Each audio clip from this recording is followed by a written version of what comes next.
வணக்கம் நண்பர்களே, இது உங்கள் ரமணி தமிழ் நாவல் சேனல். இந்த சேனல் உங்களுக்கு பிடிச்சிருந்தா சப்ஸ்கிரைப் பண்ணுங்க, லைக் பண்ணுங்க, ஷேர் பண்ணுங்க, கமெண்ட் பண்ணுங்க.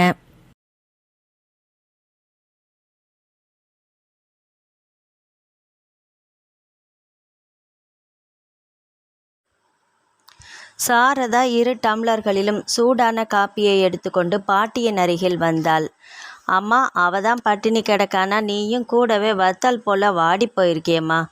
2 பேருக்குமா காப்பி கொண்டு வந்திருக்கேன், எப்படியாவது சமாதானப்படுத்தி குடிக்க வைம்மா. என்னால் பார்க்கவே முடியலம்மா. அப்படியே தொப்பென்று உட்கார்ந்து கேவி கேவி அழ ஆரம்பித்தாள் சாரதா சத்தத்தோடு. சத்தம் கேட்டு பாட்டியின் மடியிலிருந்து எழுந்தவளின் விழிகளில் ஒரு பயம், அதே சமயம் தன்னிறக்கம் இரண்டுமாக கலந்து அவளை மேலும் மேலும் அழ வைத்தது. அப்படியே சரிந்து மயங்கி பாட்டியின் மேல் படர்ந்தாள். சட்டென்று பாட்டி தண்ணிலிருந்து டம்ளரிலிருந்து தண்ணியை எடுத்து அவள் முகத்தில் தெளித்தாள். இதமாக தடவி கொடுத்தாள். வித்யாவின் இதயம் படுவேகமாக துடித்து கொண்டிருந்தது. மெல்ல மெல்ல காப்பியை அவள் வாயில் விட வித்யாவும் நினைவின்றியே விழுங்கினாள். பாட்டியின் கண்கள் பொழிந்ததில் சாரதா மேலும் அழுகையை பெரிதாகி குரல் எடுத்து அழுதபோதுதான் பாட்டியின் கண்களில் ஒரு ரௌத்திரமும் அதே சமயம் ஒரு பரிதாபமாக தத்தளித்தாள். சட்டென்று முடிவோடு பேசினாள். சாரதா, உள்ள போமா, இந்த டம்ளரை எடுத்துட்டு போ. அவளே மயக்கமாயிட்டா பாரு. நம்ம துக்கத்தை நம்ம வயிற்றுலையே சுமக்கணும்டி, புரிஞ்சுக்கோ. என்னம்மா பேசுகிற? என் வயிற்றுல பிறந்தது வளர்ந்த பிள்ளைய கொடுத்துட்டு இவளுக்காக என்னோட துக்கத்தை மனசில் மறைச்சி வச்சுக்கிட்டு ஆற்றுல வளைய வந்துட்டுருக்கேன். அவளுக்கு பறிஞ்சுட்டு என்ன பேசுகிற? புரியலையேம்மா. உன்னோட ஆதங்கம் என் மேலே இல்லைம்மா. எங்கிருந்தோ வந்து கொஞ்ச நாள் வாழ்ந்து அவனை என் பிள்ளைய முழுசாக வாரி கொடுத்தவளுக்கு வரிஞ்சு கட்டின்ட்டு வரையே. ஏம்மா, ஏன் முடியல? நீ பண்ணுற இந்த காரியம் எனக்கு பிடிக்கவே இல்லைம்மா. பேசாமல் அவளை பிறந்தாத்துக்கு அனுப்பிச்சிடுமா. அவளை பார்க்க பார்க்க எனக்கு வேண்டாம். மேலே மேலே வார்த்தைகளை விடாத சாருமா. போதுண்டி, எதை கொட்டினாலும் அள்ளிட முடியும், ஆனால் வார்த்தைகளை கொட்டினா அள்ள முடியுமாடி? சொல்லு போ. உன் துக்கம் உனக்கு, அவளோட துக்கம் அவளுக்கு. பேசாமல் உள்ளப்போ. நினைவுகள் பின்னோக்கி சுழன்றன. அந்த நினைவுகளை அவளால் தவிர்க்க இயலவில்லை. நினை என்பதை மனிதனுக்கு தந்த கடவுள் அதை முன்னோக்கி மட்டும் வைத்திருக்காமலே ஏன் பின்னோக்கி பார்க்கும்படியும் அந்த நினைவுகளை புரட்டி போடும்படியும் வைத்தது. இது ஏன்? அதுவும் மனிதர்களான நமக்குத்தானே இந்த நினைவலைகள் முன்னோக்கி மட்டுமில்லை பின்னோக்கியும் செல்லும் வகையாக இருக்கிறது. நல்ல வேளை. அந்த பின்னோக்கி என்பது நமது இந்த பிறவியில் மட்டும்தானா? இல்லை என்றால் மனித இனமாகவே இருக்க முடியாதுதான். சில நினைவுகள் தம்மை தாளாட்டலாம், சில நினைவுகள் நம்மை புரட்டி போடலாம். எதுவுமே நம் மனதின் போக்குப்படியும் எண்ணங்களின் போக்குப்படியும் தான். கோபத்தோடு சென்ற சாரதா தன் அறைக்குள் சென்று தன் வாய்க்கு வந்தபடியே புலம்பிக் கொண்டிருந்தாள். பாட்டி, எனக்கு பயமாக இருக்குது பாட்டி. ப்ளீஸ் பாட்டி, என்னை எங்காத்துக்கு அனுப்பிடாதீங்க பாட்டி. எனக்கு நீங்கள் தான் வேணும். ஆமாம் பாட்டி, நான் உங்களோட தான் இருப்பேன்.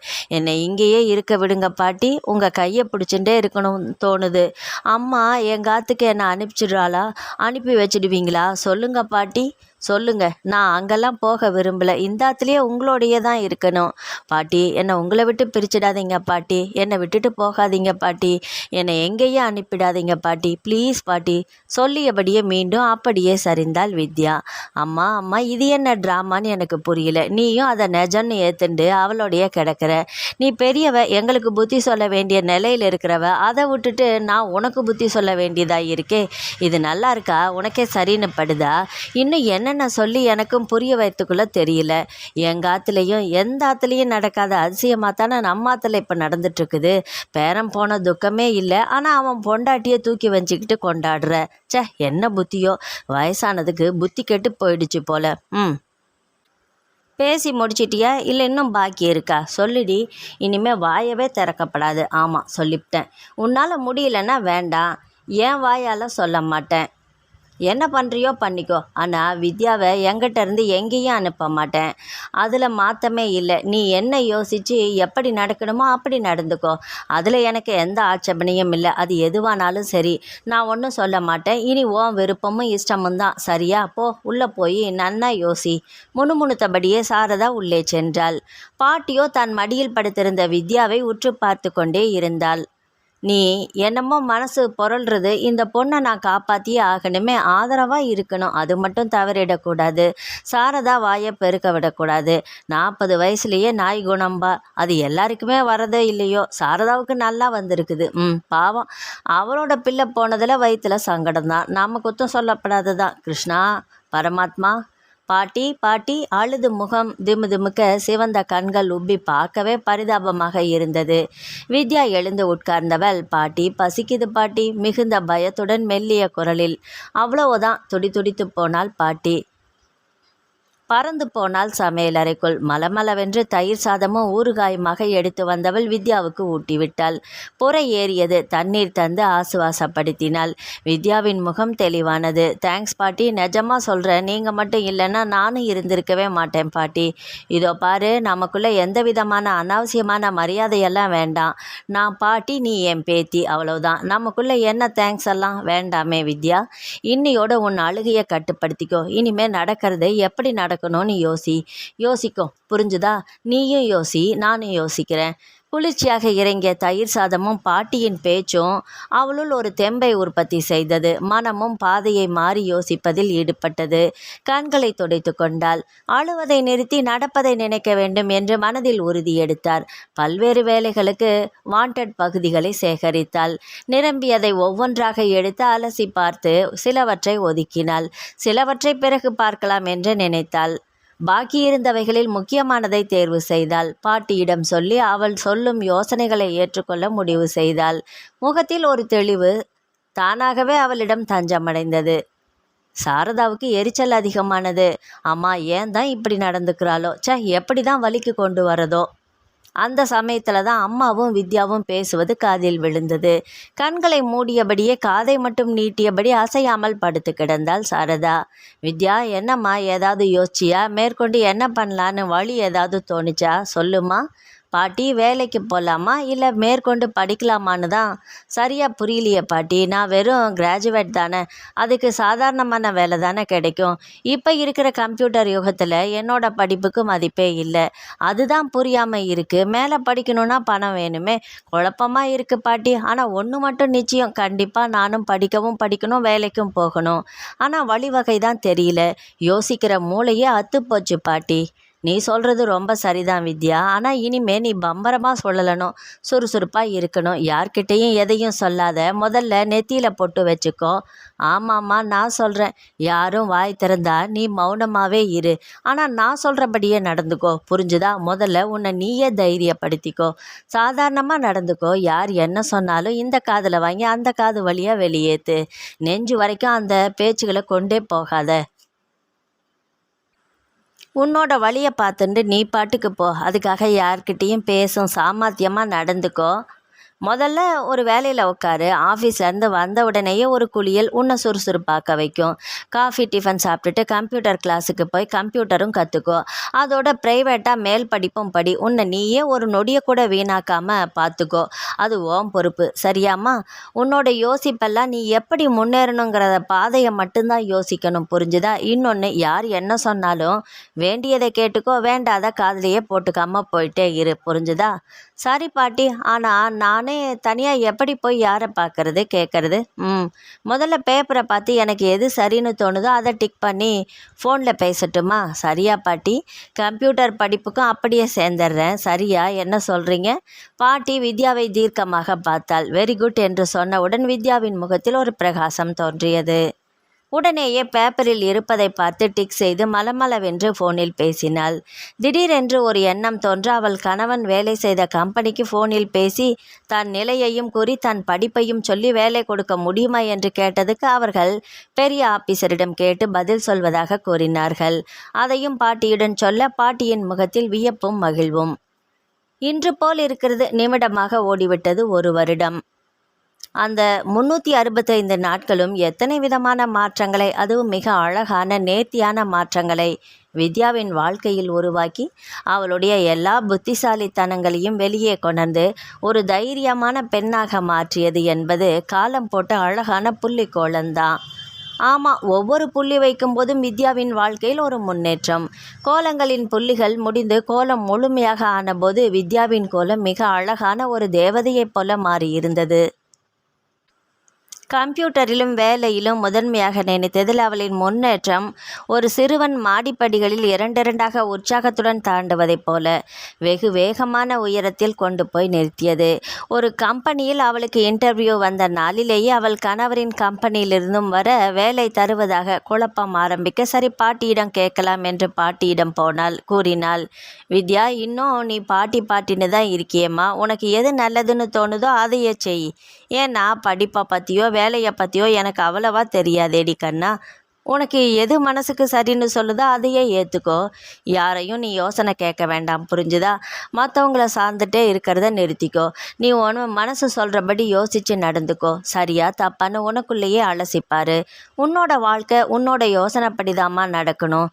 மற்றவாளை கேட்கக்கூடாது. ஆமாம், மற்றவாளை சார்ந்திருந்தா உன்னோட எதிர்காலமே இருண்டு போயிடும். உன் கையில் இருக்க எதிர்காலத்தை நீ மற்றவங்க கிட்ட கொடுத்துடாத. இதுதான் உண்மை, இதுதான் நிஜம், இதுதான் சத்தியம், புரிஞ்சுக்கோ. சரி பாட்டி, நிச்சயமாக நீங்கள் சொல்கிறபடி கேட்பேன். இன்னிலேருந்து நான் நல்லா யோசித்து என் மனசில் அலசி ஆராய்ஞ்சு ஒரு சரியான பாதையில் தேர்ந்தெடுத்து போவேன். உங்களோட ஒவ்வொரு பேச்சும் வார்த்தைகளும் லட்சம் பெறும் பாட்டி. இப்போ என் மனசில் எதிர்காலம் பற்றிய யோசனை தான் பாட்டி. எல்லாமே நீங்கள் சொல்லி தந்தது தான். கண்கள் நிரம்பினாலும் முகத்தில் தெளிவு பளிச்சென்று நின்றாள் வித்யா. கணவனின் ஆஃபீஸில் வேலை செய்வதை தவிர்த்தால் அவர்கள் காட்டும் பரிதாபம் தன் தைரியத்தை தள்ளிவிட்டுவிடும் என்று தோன்ற பாட்டியிடம் கூறிவிட்டாள். புதிய வேலை, புதிய முகங்கள் தனக்கு எந்தவிதமான சஞ்சலத்தையோ மன அழுத்தத்தையோ தராது என்று தீர்மானித்து அதன்படியே நடந்ததில் முன்னேற்றம் வெகு ஏற்றமாகவே இருந்தது. பாட்டி, போயிட்டு வரேன் பாட்டி கூறியபடியே ஹேண்ட்பேக் ஸ்கூட்டரில் மாட்டிக்கொண்டு ஸ்டார்ட் செய்தாள். அவள் ஒரு கம்பெனியில் பெரிய வேலையில் இருந்ததால் இன்னும் சில மாதங்களில் அவளுக்கு காரும் கம்பெனி மூலமாகவே கிடைத்துவிடும்.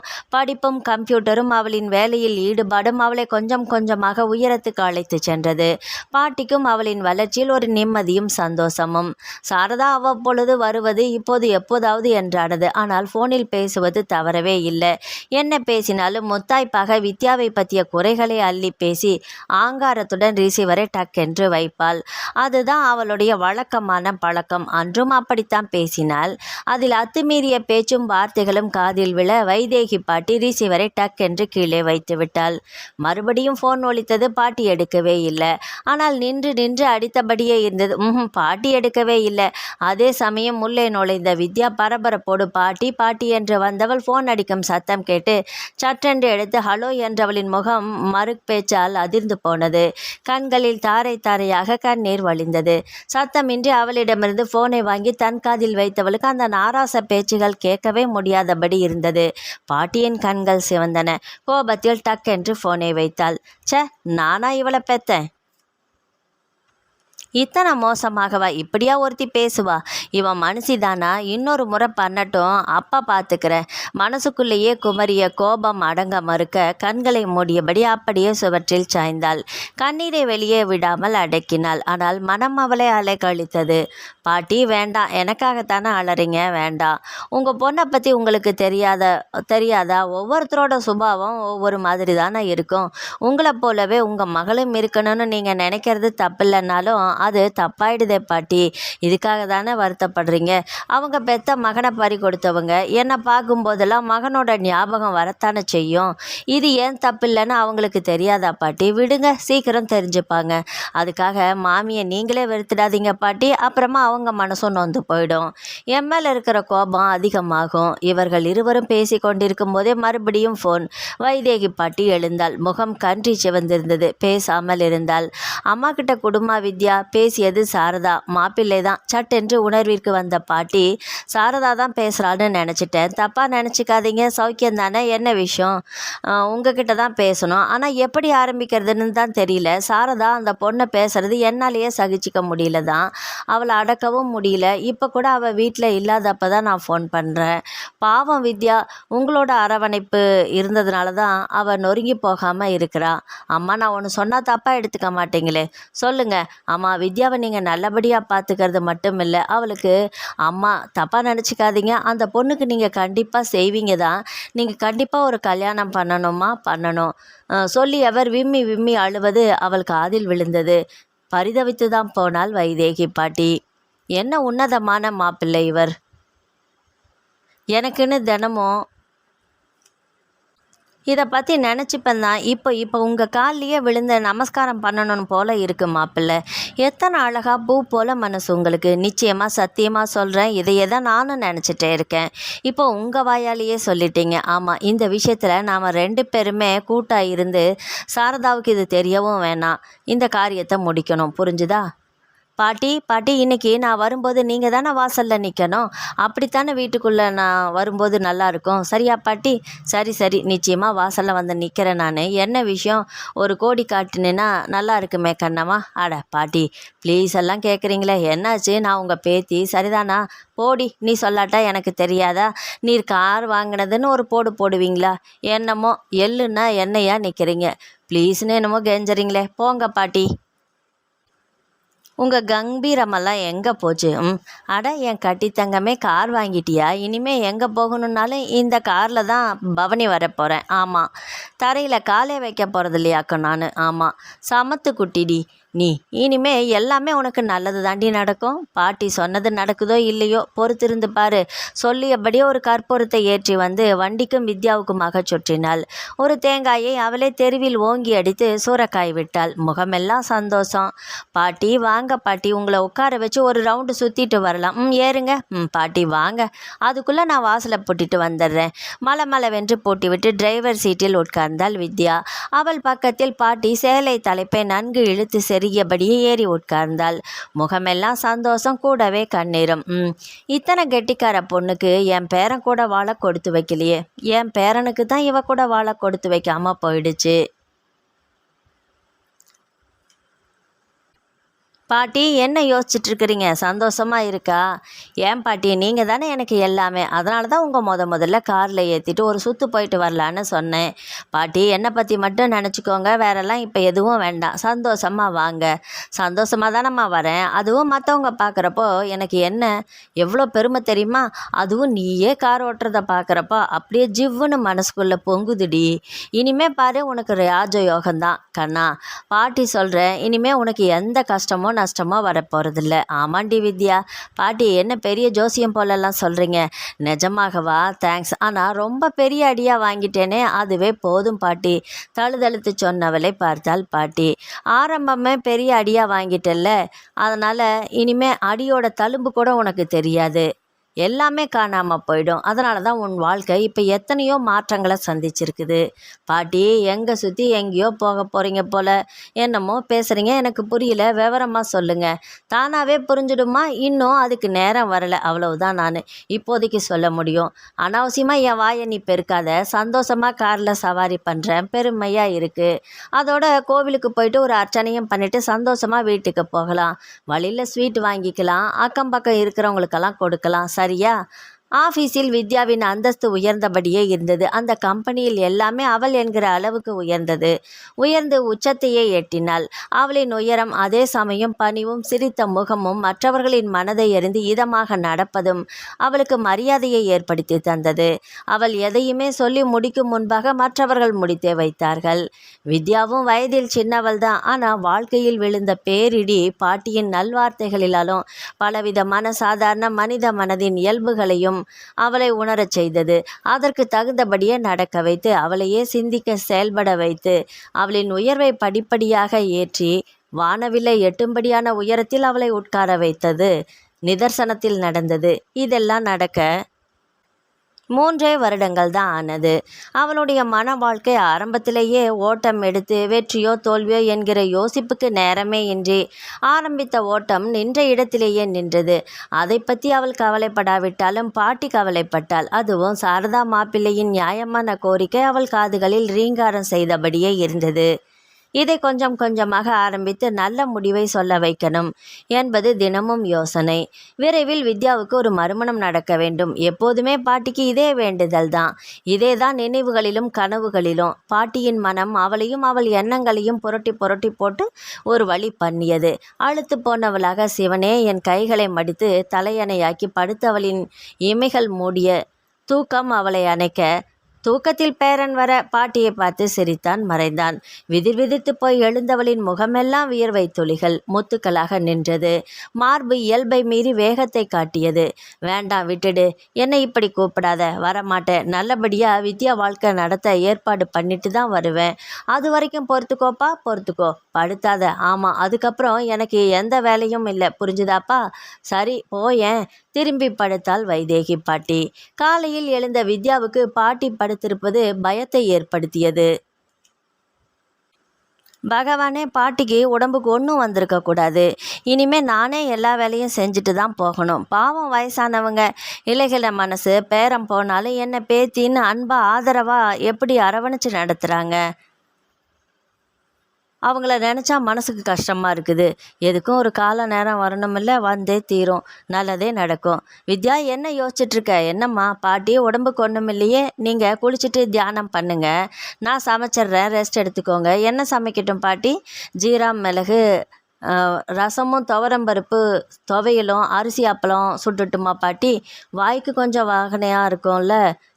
எத்தனை பொருத்தமாக சொல்கிற, அப்படியே செஞ்சுடு, நான் குளிச்சுட்டு வந்துடுறேன், உனக்கு நேரம் ஆயிடுச்சு. சரியா வித்யா? இல்லை பாட்டி, இன்றைக்கி ஆஃபீஸ்க்கு லீவு சொல்லிட்டேன், அதனால் இன்றைக்கி நிதானமாக 2 பேருமே சேர்ந்தே சாப்பிட்லாம். அசடு, எனக்கு என்னடி உடம்புக்கு? என்னமோ அசதி, யோசனை, சித்த நேரம் அதிகமாக தூங்கிட்டேன். அதுக்கு போய் இத்தனை ஆர்ப்பாட்டம் பண்ணுற? எனக்கு ஒன்றுமே இல்லை, விடு. பாட்டி, எனக்குன்னு நீங்கள் தானே ஆதரவாக இருக்கிறீங்க, உங்களை நான் எத்தனை ஜாக்கிரதையாக பார்த்துக்கணும்? எனக்கு நீங்கள் வேணும், என்றைக்குமே வேணும் பாட்டி. ஆமாம். சொல்லும்போதே அவள் கண்களில் தழும்பல், முகம் சிவந்து போனது. இதோ பாரு, இன்னைக்கு நீ லீவு போட்டது நல்லதாயிடுச்சு, நான் உங்ககிட்ட பேசணும்டி வித்யா. ஓகே பாட்டி. சமையலை முடித்து பாட்டியை சாப்பிட அழைத்தாள். என்னடி இது, வெறும் துவையல் மிளகு ரசம்னு சொன்ன, இப்போ இலை நிறைய என்னென்னத்தையோ அடுக்கி வச்சிருக்கிற? வயிறு கொல்லுமாடி வித்யா. பார்த்தே வயிறு ரொம்பிடுச்சே, எப்படி சாப்பிட போகிறேனோ புரியலையே. சந்தோஷமும் ஆச்சரியமாக முகவாயில் கை வைக்க வித்யாவின் மனம் விகசித்தது. பாட்டி நீண்ட நாட்களுக்கு பிறகு ரசித்து சாப்பிட்டாள். அப்பாடா, வயிறு திம்முன்னு இருக்குடி, நல்லா இருக்கணும்டி. நீ கல்யாணம் பண்ணிட்டு ஆத்துக்காரரோட ஜாமுன்னு வாழணும், அதுதான் என் ஆசை. அப்படியே திக்கென்றானது வித்யாவுக்கு. ஒரு கணம் பேசவே இல்லை. மறுகணமே, பாட்டி பாட்டி, இந்த என்ன உலகத்தில் இருக்கிறீங்க நீங்கள்? என்ன பேச்சு பேசுகிறீங்க? நடந்து போனது எல்லாம் ஒன்றுமே தெரியாத மாதிரி. என்ன பாட்டி நீங்கள்? வேணாம், நீங்கள் இப்படியெல்லாம் எதையும் நினச்சிட்டு பேசக்கூடாது. எனக்கு ஒன்றுமே புரியல பாட்டி, ஏன் இப்படி சொன்னீங்க? என்னை விட்டு போயிடாதீங்க பாட்டி. முடியாது, என்னால் தனியாக இருக்க முடியாது. திகைத்து பதைத்து போனவளாக பாட்டியை பிடித்து உலுக்கினாள். தன் இலையிலேயே கையை அலும்பினாள். புடவியில் கையை துடைத்து கொண்டு பாட்டியின் முகத்தில் நீர் தெளித்தாள். பாட்டியின் கண்கள் படபடவென்று இமைகளை மூடி மூடி திறந்தது. என்னடி சொன்ன? என்ன சொன்ன? சொல்லு, இன்னொரு தரம் சொல்லு. பாட்டி, எனக்கு பயமாக இருக்குது, நிஜமாவே. ஏன் இப்படி என்னை பயப்பட வைக்கிறீங்க? உங்களை விட்டுட்டு என்னாலெல்லாம் இருக்க முடியாது. ஆமாம், என்ன பண்ணுது? ஏன் இப்படி இருக்கிறீங்க? கேவி அழ ஆரம்பித்தாள் வித்யா. இலையிலிருந்து தண்ணீர் ஓடவும் பாட்டியை சட்டென்று எழுப்பி அங்கிருந்த ஈசி சேரில் உட்கார வைத்தாள். ஒரு செம்பு தண்ணீரில் கீழே ஒரு கிண்ணத்தை வைத்து பாட்டியின் கைகளையும் வாயையும் துடைத்தாள். பாட்டி, இப்போ எப்படி இருக்குது? ஏன் பாட்டி, என்னாச்சு? தலை சுத்துதா? இல்லை நான் பண்ணின சமையலில் ஏதாவது கோளாரா? என்னாச்சு பாட்டி, முடியலையா? சரி, நல்லா ரெஸ்ட் எடுங்க, நீங்களாவே எழுந்துக்க வேண்டாம். நான் இதையெல்லாம் எடுத்து க்ளீன் பண்ணிட்டு வர வரைக்கும் அசையவே படாது. இதோ பாரு, டக்குன்னு எழுந்துட்டேனா? பாட்டி செஞ்ச ட்ராமா எப்படி? பயந்துட்டியா? சொல்லிவிட்டு கலகல என்று சிரித்த பாட்டியை பார்த்து நிஜமான கோபத்தோடு பார்த்தாள் வித்யா. என்னடி வித்யா, இப்படி கோபத்தோடு என்ன முறைச்சி பார்க்குற? மதுரை கண்ணகி ஏறிச்ச மாதிரி. என்னடியாச்சு உனக்கு? பாட்டி வேணாம், எதுக்கு இப்படியெல்லாம் செஞ்சீங்க? ஏன் என்னை இப்படி பயமுறுத்துறீங்க? நீ தானடி பயந்த, நீ தான் படு தைரியசாலியாச்சே. ஏன் இந்த களத்தோட தொன்னை நிரந்தரம்னு நினச்சிட்ருக்கிறியா? அது உனக்கு எப்படி இல்லைன்னு நிரூபிக்கிறதுக்கு தான் இதெல்லாம் பண்ணேன். அதுக்கு தான் இப்படி நாடகம். இப்படியே பயந்து நடுங்குவியா? உன் தைரியத்தை நேர்லையே பார்த்துட்டேனே வித்யா. எப்படி அழுத, கதறின, அதுக்கு இப்படி பண்ணினேன், கோச்சிக்கிறியே? அது சரிதான், சொல்லு. பாட்டி, இன்னைக்கு விளையாட்டுக்கு தான் அப்படி நடந்துட்டேன், ஆனால் அதுதான் உண்மை. உன்னோட மனசு துடிச்ச துடிப்பு எவ்வளவு? தனியாக இருக்க முடியாதுன்னு எப்படி பயந்த? சொல்லு. வயசும் இளமையும் இருக்குது கண்ணம்மா. இதோ உனக்கு இப்போ 40-45 வயசு ஆயிடுச்சுன்னு வச்சுக்கோ. அது வேறு மாதிரி 2 கட்ட நிலை. ஆனால் குழந்தைங்க இருக்கும், கல்யாணம் பண்ணி பேரன் பேத்தி இருக்கும். அதனால் அவள் வாழ்க்கையை பற்றி கவலையே இல்லை. அந்த நிலையில் தான் உனக்கும் இருக்கும். இப்போ நீ இருக்கிற நிலை என்னன்னு உனக்கு புரியுதா? பழைய காலம் போலெல்லாம் இப்போ இல்லை. எல்லாமே முடிஞ்சு போச்சுன்னே வச்சுக்கோ. அவளை காபந்து பண்ணவும் காப்பாற்றவும் உறவுக்காரங்க இருந்தாங்க.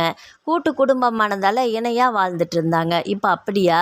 கூட்டு குடும்பங்கிற முறையே அத்து போச்சே. அதுவும் இல்லாமல் குழந்தைங்களும் ஒன்று தவறினா 2 அவ்வளவுதான். அதனால் பகிர்ந்துக்கிறது கொஞ்சம் இருந்தது. இப்போ அதுவுமே இல்லை. ஏன் உன் மாமியாரே ஒத்த பிள்ளைய பறி கொடுத்ததால உன்னை வெறுக்கிறா? கண்டபடி வாய்க்கு வந்ததெல்லாம் பேசுகிறா. ஏன் இன்னொன்று இருந்திருந்தா இந்த அளவுக்கு கேவலமாவ பேசுவாளா? யோசிச்சு பாரு. என் பொண்ணுக்காக நான் பறிஞ்சு பேசலை. அந்த நிலைமையில யோசிச்சு பாருன்னு தான் நான் சொல்கிறேன். அவள் கஷ்டம் அவளுக்கு, உன் கஷ்டம் உனக்கு. வித்து காலம் அப்படி, அதை நாம் ஒன்றுமே சொல்ல முடியாது இல்லையா? அதனால தான் நம்ம வாழ்க்கையை எப்படி எப்படி மேலே தொடரணுங்கிறத பற்றி தான் ஆழ்ந்து யோசிக்கணுமே தவிர, புரிஞ்சுதா? பழசை பற்றி யோசிச்சுட்டு இருக்கக்கூடாது. பாட்டி, என்ன யோசிக்கணும்னு நீங்கள் சொல்கிறீங்கன்னு எனக்கு புரியல பாட்டி. இதே வேலைக்கு போகிறேன், வீட்டில் இருக்கிற நேரம் கொஞ்சம் தானே பாட்டி. ஆஃபீஸில் இன்னும் அதிகமாக வேலை செஞ்சால் போச்சு, அப்படியே என் காலத்தை கழிச்சிட போகிறேன். ஓ, தாராளமாக அப்படியே கழிச்சிடலான்னு காலத்தை. ஏன்னா அது உன்னோட எண்ணம், யோசனை. ஆனால் மேலே இருக்கிறவன் என்ன எழுதி வச்சிருக்கான்னு உனக்கு தெரியுமா? இதில் எனக்கு தான் தெரியுமா அது என்னன்னு. தெரிஞ்சிருந்தா என் பேரனை காப்பாற்றிருக்க மாட்டேனா நான்? சொல்லுமா. ஜாதகம் பார்த்து தானே கல்யாணம் பண்ணோம். அந்த ஜோசியர் சொன்னதை வேத வாக்கா எடுத்துகிட்டு தானே பண்ணோம். நம்மாத்தில் என்ன நடந்தது? இதில் யாரை குத்தம் சொல்கிறது? உன்னை பெத்தவளியா இல்லை உன் மாமியாரையா, மாமனாரியா, இல்லை 2 பேரும் ஜாதகம் பார்த்த ஜோசியரியா? எதையுமே எந்த விஷயத்தையுமே நாம் உள்ளே புகுந்து பார்க்கணுன்னு அவசியமே இல்லை. நமக்குன்னு முன்னாடியே எல்லாம் தீர்மானமாக பதிஞ்சு வச்சுருக்குன்னு சொல்லுமா. ஆனால் இந்த காலத்தில் அதை கூட நாம் சரின்னு ஏற்றுக்க முடியாது. ஏன்னா இப்போ நடந்துட்டுருக்கிற காலகட்டத்தில் எத்தனை விதமான வாழ்க்கையை பற்றிய நிகழ்வுகளை கண்ணில் பார்க்குறோம், காதில் கேட்குறோம், மனசால் உணர்கிறோம். அதெல்லாம் பொய்யா நிஜமா? யோசனை பண்ணு. அந்தந்த காலத்தில் என்னென்னு எப்படி எப்படி நடக்குதோ அதை நாம் சார்ந்து தானே இருக்கணும், நடக்கணும். இந்த நிதர்சனத்தை புரிஞ்சு நடந்துக்கோ. நமக்கு எது எந்தெந்த சமயத்தில் சரின்னு தோணுதோ அதைத்தானே நாம் ஏற்றுக்கணும். இப்போது இந்த யுகத்தில் நடக்கிற உண்மை இது. பாட்டி, நீங்கள் கண்டிப்பாக என்னமோ பேசணும்னு நினச்சிட்ருக்கிறீங்க. அது திடீர்னு திசை மாறி போயிட்டுருக்குது. ஆனால் என்னன்னு மட்டும் எனக்கு சரியாகவே புரியல. இன்றைக்கி ஆரம்பித்ததை இன்றைக்கே முடிச்சிடலாமே பாட்டி, சரியா? அப்படியெல்லாம் சட்டுப்புட்டுன்னெல்லாம் முடிக்கிறதா இருந்தால் ஆரம்பத்திலேயே சொல்லியிருப்பேன் இல்லை?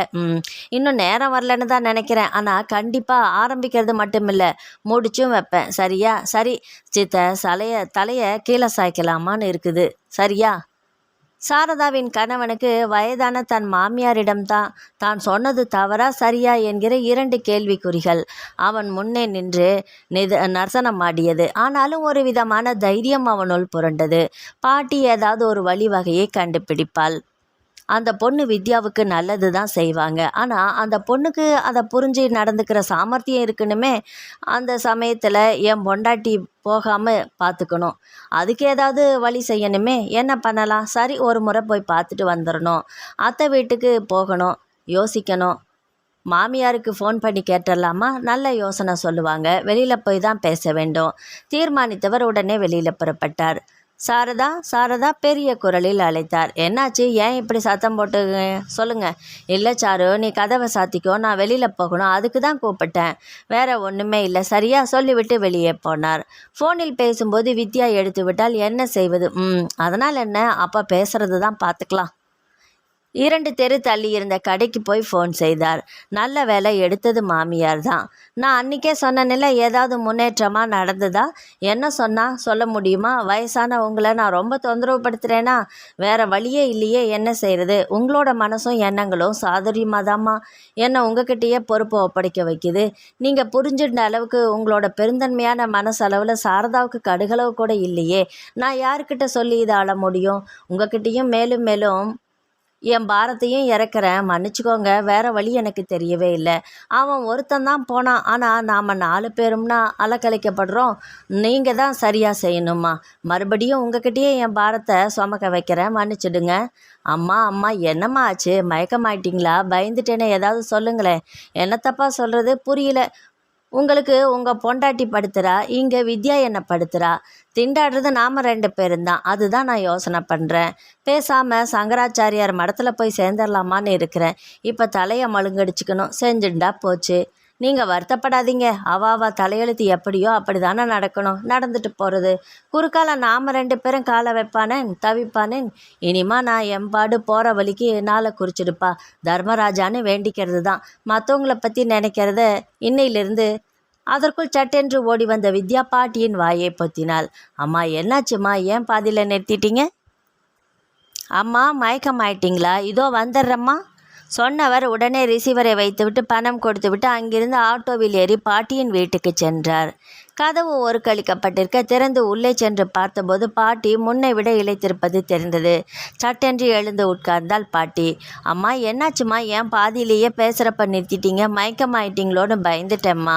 இப்போ எப்படி இருக்குது, தேவலையா? வித்யா குடிக்க ஏதாவது குடித்தியா? இல்லை முதல்ல உன்னை போய் பாலை சூடு பண்ணி சொல்லு, வந்து கொடுப்போம் முதல்ல. ஒன்றும் ஆகலை. பேசி முடிக்கும் முன்னே வித்யா தான் பாதியில் வாயை பொத்திட்டா. நான் நல்லா இருக்கணுமா? அப்படி இருந்தாலும் என் பேச்சை கேட்காத இவளோட நான் ஏன் இருக்கணும் சொல்லுங்க? அவள் இஷ்டப்படி நடக்க அவளுக்கு சுதந்திரம் உண்டுன்னு இருக்கிறப்போ இத்தனை வயசான எனக்கு சுதந்திரம் வேணாமா? சட்டென்று வித்யா வந்தாள்.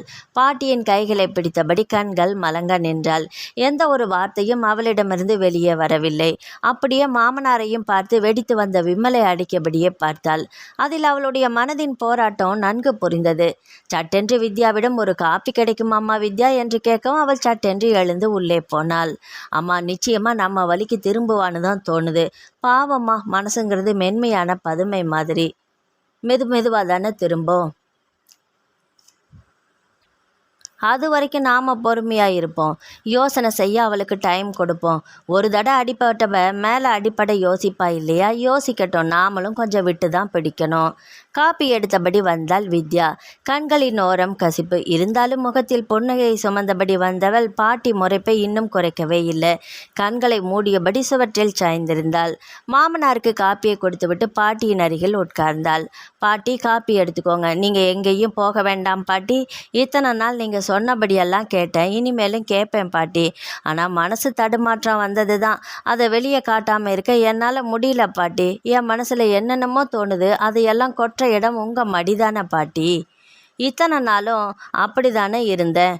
அவ்வளவே. பாட்டியின் மனசு தளர்ந்தது, குலைந்தே போனது. வித்யா என் கண்ணே, உன்னை ரொம்ப வார்த்தைகளால் மனசை நோகடிச்சிட்டேனா? நீயும் யோசித்து நல்ல பதிலை சொல்வேன்னு தெரியும்தான்.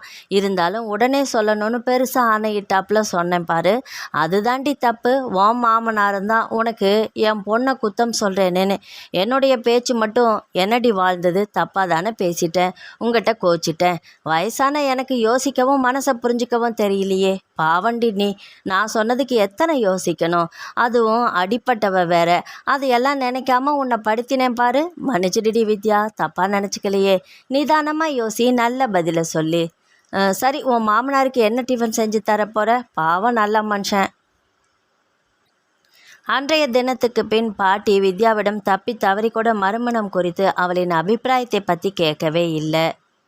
ஆஃபீஸிலிருந்து வந்தவுடன் நன்கு குளித்துவிட்டு சல்வார் கம்மீஸ் அணிந்து லேசான ஒப்படையுடன் புறப்பட்டாள். கார் டிரைவ் செய்யும்போது எம்எஸ்ஸின் பாட்டை கேசட்டில் போட்டாள். அந்த பக்தி ரசமான பாட்டு எம்எஸ்ஸின் குரலில் கம்பீரமும் குலைவும் மென்மையும் பரவசத்தில் ஆழ்த்தியது.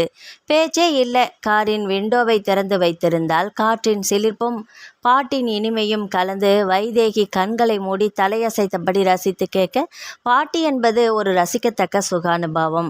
ராகம் என்ன, தாளம் என்ன என்பது நமக்கு தெரியாமல் இருக்கலாம். அதை பற்றிய கவலை அவசியமில்லை. தெரியவில்லை என்கிற தாழ்வு மனப்பான்மையே தேவையில்லை. ஆனால் ரசிக்க தெரிந்தாலே போதுமே. பாட்டையும் சாப்பாட்டையும் ரசிக்க தெரிந்தாலே போதுமானது. இயற்கையின் அழகுகளை நம்மால் நிச்சயம் ரசிக்க முடியும். அது ஒரு உன்னதமானது, அழகான தெளிவான எண்ணங்கள் உள்ள மனதால் மட்டுமே அது முடியும். பாட்டி அப்பேற்பட்ட ஞானி தான். அதனால தான் பிறர் மனதை புரிந்து கொண்டு நடந்து கொள்ளும் முழு பக்குவம் அவளுக்கு இருந்தது. வித்யாவுக்கு எதிர்காலத்தை உருவாக்கி தர வேண்டும் என்ற நோக்கத்தோடு பேரனின் மனைவியோடு வெளியே வந்தாள். பிறர் மனதின் கஷ்டங்களை மனதார உணர்ந்தவர்களின் மனது நிச்சயமாக பூ போன்றது தான். அதில் எந்த ஐயமும் இல்லை. அதனால்தான் பெற்றவர்களை தவிர்த்து பாட்டியோடு இருக்கவே விருப்பப்பட்டாள் வித்யா. பாட்டியோடு அவளால் ஒரு சிநேகிதி போல பழக முடிந்தது. பாட்டியோடு தன் எண்ணங்களை மிக சுலபமாக பகிர்ந்து கொள்ள முடிந்தது. பாட்டியோடு தன் அத்தனை அனுபவங்களையும் எந்தவிதமான கிளேசமோ பயமோ இன்றி உரிமையோடு வெகு சகஜமாக பேச முடிந்தது. அஷ்டலட்சுமி கோவில் வந்தாயிற்று. படிகளில் ஏறி இறங்கி பார்த்தாயிற்று. காற்று தலைமுடியை பறக்கச் செய்தது. ஒரு படியில் உட்கார்ந்து கடலை பார்த்தபடி இருந்தனர். பாட்டி, இந்த அலைகளுக்கும் ஓய்வே இல்லை பாட்டி. இந்த இரைச்சலும் வேகமும் மறுபடி தனிந்து போய் திரும்புறதும் நம்ம வாழ்க்கையை சொல்றது போல இருக்குது இல்லையா பாட்டி? பாட்டி பேசாமல் அலைகளையே பார்த்தபடி இருந்தாள். பாட்டி, நான் சொன்னது காதுலையே வாங்கிக்கலையா? இல்லை அலையோட இறைச்சல்ல கேட்கலையா? ஆமாண்டி வித்யா, நான் தாழ்ந்து போக மாட்டேன். என்னை அடக்கி ஒடுக்கி தரையோட தரையாக தேய்ச்சாலும் நான் மறுபடி நிமிர்ந்து நிற்பேன்னு அலைகள் சொல்கிற மாதிரி இருக்குது. ஆமாம் வித்யா, வாழ்க்கையும் ஒரு போராட்டம் தானே. என்ன அழகாக இந்த கடலும் அதோட கூடவே இருக்கிற அலைகளும் சொல்லுது. இந்த அலைகளை போல் நாமும் துணிஞ்சு எழுந்துக்கணும், ஜெயிச்சு காட்டணும். ஆமாம் வித்யா, இயற்கை கூட நம்மோட வாழ்க்கைக்கு இசைந்து தான் நடக்குது. மரம் செடி கொடியிலேருந்து எல்லாமே நம்ம வாழ்க்கைக்கு துணையாகத்தான் இருக்குது வித்யா. நீயே யோசிச்சு பாரு. நீ நிறைய படித்தவ, 4 பேரோட வேலை செய்கிறவ, அதுவும் ஒரு அதிகாரியாக இருக்கிற. யோசிமா, அஷ்டலட்சுமிகளும் உனக்கு நிச்சயமாக துணை வருவா, நல்ல வழி காட்டுவா. இனிமே மகளே உன் சமத்து, அவ்வளவுதான் என்னால் சொல்ல முடியும். சொல்லிய பாட்டியின் கண்களின் ஓரம் நீர் படர்ந்து தெரிந்தது. சட்டென்று எழுந்து பாட்டியின் அருகில் வந்து அவள் தன் கரங்களோடு பிணைத்து கொண்டு முத்தமிட்டாள். ஏட்டு சுரக்காய் கறிக்கு உதவாது என்பது நிஜமே. என்ன படிப்பு, எத்தனை பெரிய படிப்பு படித்தாலுமே அறிவு வளரும், வாஸ்தவந்தான். ஆனால் மனம் என்பதை உள்ளூர அறிந்து அதற்கு தகுந்தாற் போல தடவி கொடுத்து இனி நடக்க வேண்டியது எப்படி என்னென்ன என்பதை ஆராய்ந்து கேட்பவரின் மனசும் புண்படாமல் அதை ஏற்றுக்கொள்ளும்படியான ஒரு வித்தை ஆராய்ந்து அவர்களுக்கு அது சரி என்று தோன்றும் அளவுக்கு பேசுவது என்பது ஒரு உன்னதமான கலைதானே. இதற்கு படிப்பு தேவையில்லை, அனுபவம்தான் தேவை. பாட்டி பெற்றது ஒரே பெண்ணாக இருக்கலாம். ஒரே பேரன் தான் பிறந்தான். படித்து வேலைக்கு சேர்ந்து கல்யாணமுமாகி வெகு சீக்கிரமே செதறி போனா. இது யாருடைய குத்தம்? பெற்றவளுடையதா, கட்டி கொண்டவளுடையதா, இல்லை அத்தனைக்கும் சூத்திரதாரியான கடவுளுடையதா? பிறப்பு என்பதை சந்தோஷத்தோடு ஏற்கும் நாம் இறப்பை எப்படி அவ்விதம் ஏற்றுக்கொள்ள முடியும்? நாட்களின் கரைப்பில் பிறப்பும் இறப்பும் அந்தந்த நேரத்துக்கு கணத்துக்கு ஏற்ப நடந்து கொள்வது இயல்புதானே. ஆனால் ஒருவரின் இறப்பை இன்னொருவரால் ஏற்பட்டு என்று குற்றம் சாட்டி அவர்களை மேலும் புண்படுத்துவது நம் தவறுதானே.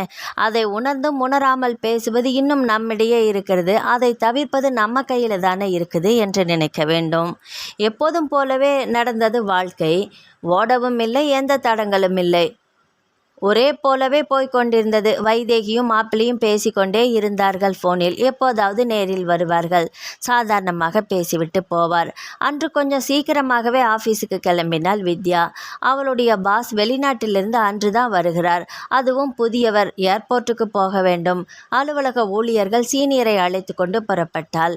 ஃப்ளைட் 1/2 மணி நேரம் லேட் என்றார்கள். இருவரும் அங்கிருந்து ஜூஸ் கடையில் ஜூஸை அருந்துவிட்டு திரும்பும்போது ஃப்ளைட் வந்தாகிவிட்டது. அறிவிப்பு செய்தவுடன் தயாராக நின்றார்கள்.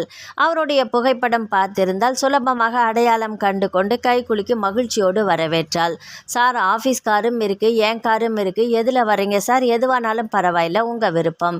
சட்டென்று அவர் கண்கள் வித்யாவுடன் வந்திருக்கிறவரை பார்த்தது. புரிந்து கொண்டாள் வித்யா. சார், இவர் மிஸ்டர் ராமன், நம்ம ஆஃபீஸில் சீனியர். ராமன் சார், சாமான்கள் இருக்கிறதுனால நீங்கள் அந்த காரில் வந்துடுங்க. நேராக கெஸ்ட் ஹவுஸுக்கே போயிடுங்க. நான் இவரை ஆஃபீஸ்க்கு அழைச்சிட்டு போகிறேன் சார். சரியா சார்? அவரும் ஓகே வித்யாம்மா என்று சொன்னவர் வந்தவரிடம் வரேன் சார் என்று சொல்லிவிட்டு சென்றார். அதை கவனித்தவருக்கு மனதில் ஒரு சின்ன நல்ல எண்ணம் தோன்றியது. சார், நேராக கெஸ்ட் ஹவுஸுக்கு போகலாமா, இல்லை ஏதாவது ஹோட்டலுக்கு போய் டிஃபன் சாப்பிட்டுட்டு போகலாமா? சரி, ஹோட்டலுக்கு போகலாமா, அப்புறமா ஆஃபீஸ்க்கு போகலாம். உனக்கு அதனால் வேலையில் ஏதாவது?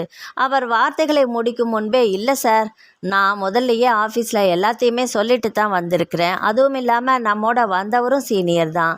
ரொம்ப நல்லவர் சார், அதனால் எந்த விதமான பிரச்சனையும் வராது. நம்ம ஸ்டாஃப் எல்லாருமே ரொம்ப ரொம்ப நல்லவங்க தான் சார். ஒருத்தருக்கு ஒருத்தர் அனுசரணையாக தான் இருப்பாங்க. வந்து பாருங்களேன், அதுவும் மதியம் சாப்பிடும்போது நீங்கள் பார்க்கணுமே, ஒரே பேச்சும் சிரிப்புமா எல்லாருமே பகிர்ந்துண்டு, நீ ஆஃபீஸர் நான் கிளார்க்குங்கிறது எந்த வித்தியாசமும் இல்லாமல் தமாஷா எல்லாருமே பகிர்ந்துட்டு தான் சாப்பிடுவோம்.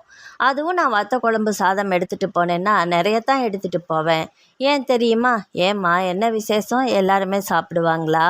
ஆமாம் சார், பாட்டி பண்ணித்தர வத்த குழம்பு சாதத்துக்கு அத்தனை டிமாண்டு சொல்லி அவள் சிரித்தாள். என்னம்மா சொன்ன, வத்த குழம்பா? சொல்ல. தட்டென்று கார் நின்றது. தப்பாக நினச்சிக்காதம்மா, எனக்கும் பிடிக்கும். சார் என்ன சொல்கிறீங்க, உங்களுக்கு பிடிக்குமா? நிஜமாவா சார்? ஆஃபீஸ் போனப்புறம் மதிய சாப்பாட்டுக்கு எங்கள் வீட்டுக்கு போகலாமா? பாட்டிக்கு சொன்னால் சமைச்சு வைப்பாங்க சார். சொல்லட்டுமா? ரொம்ப ஆசையோடு செய்வாங்க. இப்போவே செல்லில் சொல்லிடுறேன். சரியா? என்ன சார் தயக்கமாக இருந்தால் வேண்டாம், உங்கள் விருப்பம்தான் சார். இங்கே எங்கம்மா போகிறோம், ஆஃபீஸ்க்கா பாட்டி வீட்டுக்கா? அவர் சிரிப்புடன் கேட்டார். அவரை வியப்புடன் பார்த்தாள். நிஜமா என் வீட்டுக்கா என்று மனது சந்தோஷித்தது. உடனே பாட்டிக்கு ஃபோனில் விவரத்தை சொன்னாள். மனதுள் ஒரு மகிழ்ச்சி. வெளிநாட்டில் இவ்வளவு நாள் இருந்தவருக்கு வாய்க்கு வக்கனையாக எதையாவது செய்ய வேண்டியிருக்கும் போல இருக்கே. பாவம், வித்யா ஊருக்கு வந்து இறங்கியதுமே இப்படி கேட்டுட்டேனே, அது தப்பில்லையாம்மா? பாட்டியும் வயசானவங்க இல்லையா, முடியணுமேம்மா. சபலத்தில் சரின்னுட்டேன், வேண்டாம்மா, சிரமப்பட வேண்டான்னு சொல்லிடு. இல்லை பாட்டிக்கு இதெல்லாம் ரொம்ப சந்தோஷம்தான் சார். பாட்டிக்கிட்டே இதை செய்யுங்க பாட்டி அப்படின்னு ஆசையாக கேட்டுட்டாலே போதும், அவ்வளவுதான். அவர் முகத்தில் ஒரு சந்தோஷம் அப்படியே துள்ளாட்டம் போடும். 2 பேரும் நேராக ஆஃபீஸுக்கு போய்விட்டனர். கம்பெனியின் எல்லா விஷயங்களையும் கூர்ந்து கவனித்தார். முதலில் அனைவரின் வாழ்த்துக்களையும் வரவேற்பையும் நிறைய குட் மார்னிங் சார் என்பதையும் மிக மிக சந்தோஷமாக ஏற்றுக்கொண்டார். எல்லாருக்கும் பொதுவாக வாழ்த்துக்கள் சொன்னவர் ஒவ்வொருவருக்கும் தனித்தனியாக தான் அறைக்கு அழைத்து கூடவே வித்யாவும் அங்குதான் இருப்பாள் என்று நினைத்தவர்களுக்கு ஏமாற்றம் எஞ்சியது. வித்யா அவள் கேபினுக்குள் தான் இருந்தாள். சில பேர் பத்மநாபனின் கேள்விகளுக்கு சந்தோஷமாக பதில் கூறினர். அழகான புஞ்சிரிப்புடன் சரியான பதிலை கூறினர். சிலர் அந்த ஏசி அறையிலும் கொஞ்சம் வியர்க்க பயந்தபடியே ஆனால் சரியான பதிலைத்தான் சொன்னார்கள். யாருமே எந்த தவறையுமே செய்யவில்லை. அதைத்தான் தான் மனதிற்குள் பகிர்ந்து கொண்டார் பத்மநாபன். அவர் மனதில் நல்ல அபிப்பிராயம். அந்த கம்பெனியை பற்றி முழுமையாக உணர்ந்து அனைவரின் பதில்களும் விதவிதமாக கேட்டாலுமே உண்மையான பதிலைத்தான் கூறினார்கள் என்பதும் புரிந்தது. எல்லாருமே அந்த கம்பெனியின் உயர்வுக்கு உண்மையாக நடப்பதும் அவர் மனது அறிந்தது. இத்தனைக்கும் காரணமான வித்யாவை பற்றிய எண்ணங்கள் எந்தவிதமான அலசலும் இல்லாமலேயே அவருள் ஒரு உயர்ந்த பீடத்தை இறுக்கி அவளை அமரச் செய்தது. சாப்பிடும் நேரம் வந்தபோது இருவருமே கிளம்பினார்கள். பத்மநாபனை தன் காரிலேயே அழைத்து போனாள் வித்யா. எல்லாரிடமும் தைரியமாக சொல்லிவிட்டுத்தான் கிளம்பினாள். என்ன சார் மௌனமாகவே வர்றீங்க? இந்த ஊர் இன்னும் உங்களுக்கு பழகலை போல், அதுதான் யோசனை உங்களுக்கு. மனுஷங்க எல்லா ஊர்லேயும் ஒரே மாதிரி தானே சார். நாம் சரியாக நடந்துட்டால் எல்லாமே சரியாக வரும். கவலையே வேண்டாம். இதோ பாட்டி பாருங்க, வாசல்லையே நிற்கிறாங்க. அவருக்கு யாராவது வர்றாங்கன்னா சந்தோஷந்தான். அவள் பேச்சு முடியும் போது கார் வீட்டருகில் நின்றது. தலைப்பை இழுத்து விட்டபடி மகிழ்வோடு சிரித்த முகத்தோடு பாட்டி, வாங்க வாங்க, பிரயாணமெல்லாம் சௌகரியமாக நடந்ததா? வெளிநாட்டில் இருந்தவர் நீங்கள், உள்ளே வாங்க. அதே முத்தத்தில் தண்ணி இருக்குது, கை கால் கழும்பிண்டு வாங்க. இதோ இங்கே சின்ன மேஜை தான், உங்களுக்கு அது சௌகரியமாக இருக்கும்னு ஏற்பாடு பண்ணினேன். பாட்டி முடிக்கும் முன்னாடி வித்யா விழிகளை விரித்து ஆச்சரியப்பட்டு போனாள். பத்மநாபனும் சுத்தமாக காற்றோட்டமாக இருந்த வீட்டை பார்த்து அதிசயமும் சந்தோஷமும் ஒன்றாகப்பட அவர் மனம் நெகிழ்ந்தது. பாட்டி, நான் உங்களை பாட்டின்னு கூப்பிடலாமா? சட்டுன்னு கூப்பிட்டேன், இடைமறித்தார். பாட்டியை பாட்டின்னு கூப்பிடாம வேற எப்படி கூப்பிடுவாங்களா? எனக்கு நீங்கள் என்ன உரிமையோட பாட்டின்னு கூப்பிட்டது எவ்வளவு சந்தோஷமாக இருக்குது தெரியுமா? வெளிநாட்டிலேருந்து வந்திருக்கிறவங்க மாதிரியே தெரியலையே. அச்சர சுத்தமாக தமிழ் பேசுகிறீங்க. வத்த குழம்பு ஆசையாக கேட்டீங்க, செஞ்சு வச்சுருக்கேன். அதுக்கு பக்கவாத்தியமாக பருப்பு துவையலும் அரைச்சி வெள்ளரிக்காய் தயிர் பச்சடியும் வெண்டைக்காய் பொரியலும் ஜவ்வரிசி வடகமும் பொரிச்சு வச்சுருக்கிறேன். வேணும்னா அப்பளமும் சுட்டுக்கலாம். பாட்டி, நான் ஒன்று சொன்னால் கேட்பீங்களா? சொல்லட்டுமா? சொல்லுங்கள், தயங்காமல் கேளுங்க. எதுவானாலும் சந்தோஷமாக ஏற்றுக்கிறேன். நாம் 3 பேருமே உட்காந்து சாப்பிட்லாமா? எதுக்கு எனக்கு மட்டும் தனி மரியாதை? வேண்டாமே பாட்டி. எனக்கு தனியாக உட்காந்து டேபிளில் சாப்பிட்டு தனியாகவே எல்லாத்துக்குமா இருந்ததில் எனக்கு சாப்பாட்டை விட மனுஷங்க தான் வேண்டி இருக்குது பாட்டி. நானும் என் மனைவியும் வெளிநாட்டில் இருந்தாலும் வீட்டில் தமிழ் தான் பேசுவோம். வெளியே போகிற அந்தந்த இடத்துக்கு தக்கவே பேசுவோம். அதனால் எனக்கு அவளோட திடீர் பிரிவு பாதிச்சதால தான் இங்கே வந்துட்டேன். என் பேத்திகளும் ஒரே அழுக, ரெண்டும் சின்னது தான். ஆனால் குழந்தைங்க சீக்கிரமாகவே மறந்து சமாதானம் ஆயிடுவாங்க. அதனால் தைரியமாக புறப்பட்டு வந்துட்டேன். இங்கேயும் தனியாக என்ன மரியாதை கொடுத்து விளக்கிடாதீங்க. எனக்கு மனுஷாதான் வேணும் பாட்டி. நெகிழ்வுடன் பேசிய அவரது பேச்சு இருவரையும் கசிய வைத்ததில் மூவருமாக உட்கார்ந்தனர். பத்மநாபனுக்கு மனம் நிறைந்து விட்டது. இதே போல ஒருத்தருக்கொருத்தர் பேசியபடி உபசரித்தவாறு சேர்ந்து சாப்பிடுவது என்பது எத்தனை பெரிய சந்தோஷம். அது வெறும் ரசம், சாம்பார், சுட்ட அப்பளமாக இருந்தாலும் சரி, அனைவருமாக அரட்டை அடித்தபடி சந்தோஷமாக சாப்பிடுவது என்பது கொடுத்து வைத்தவர்களுக்கு தானே நடக்கும். இந்த ஒருவேளை சாப்பாடு அவருக்கு பெரிய விருந்தாகவும் மனதிற்கு மருந்தாகவும் இருந்தது.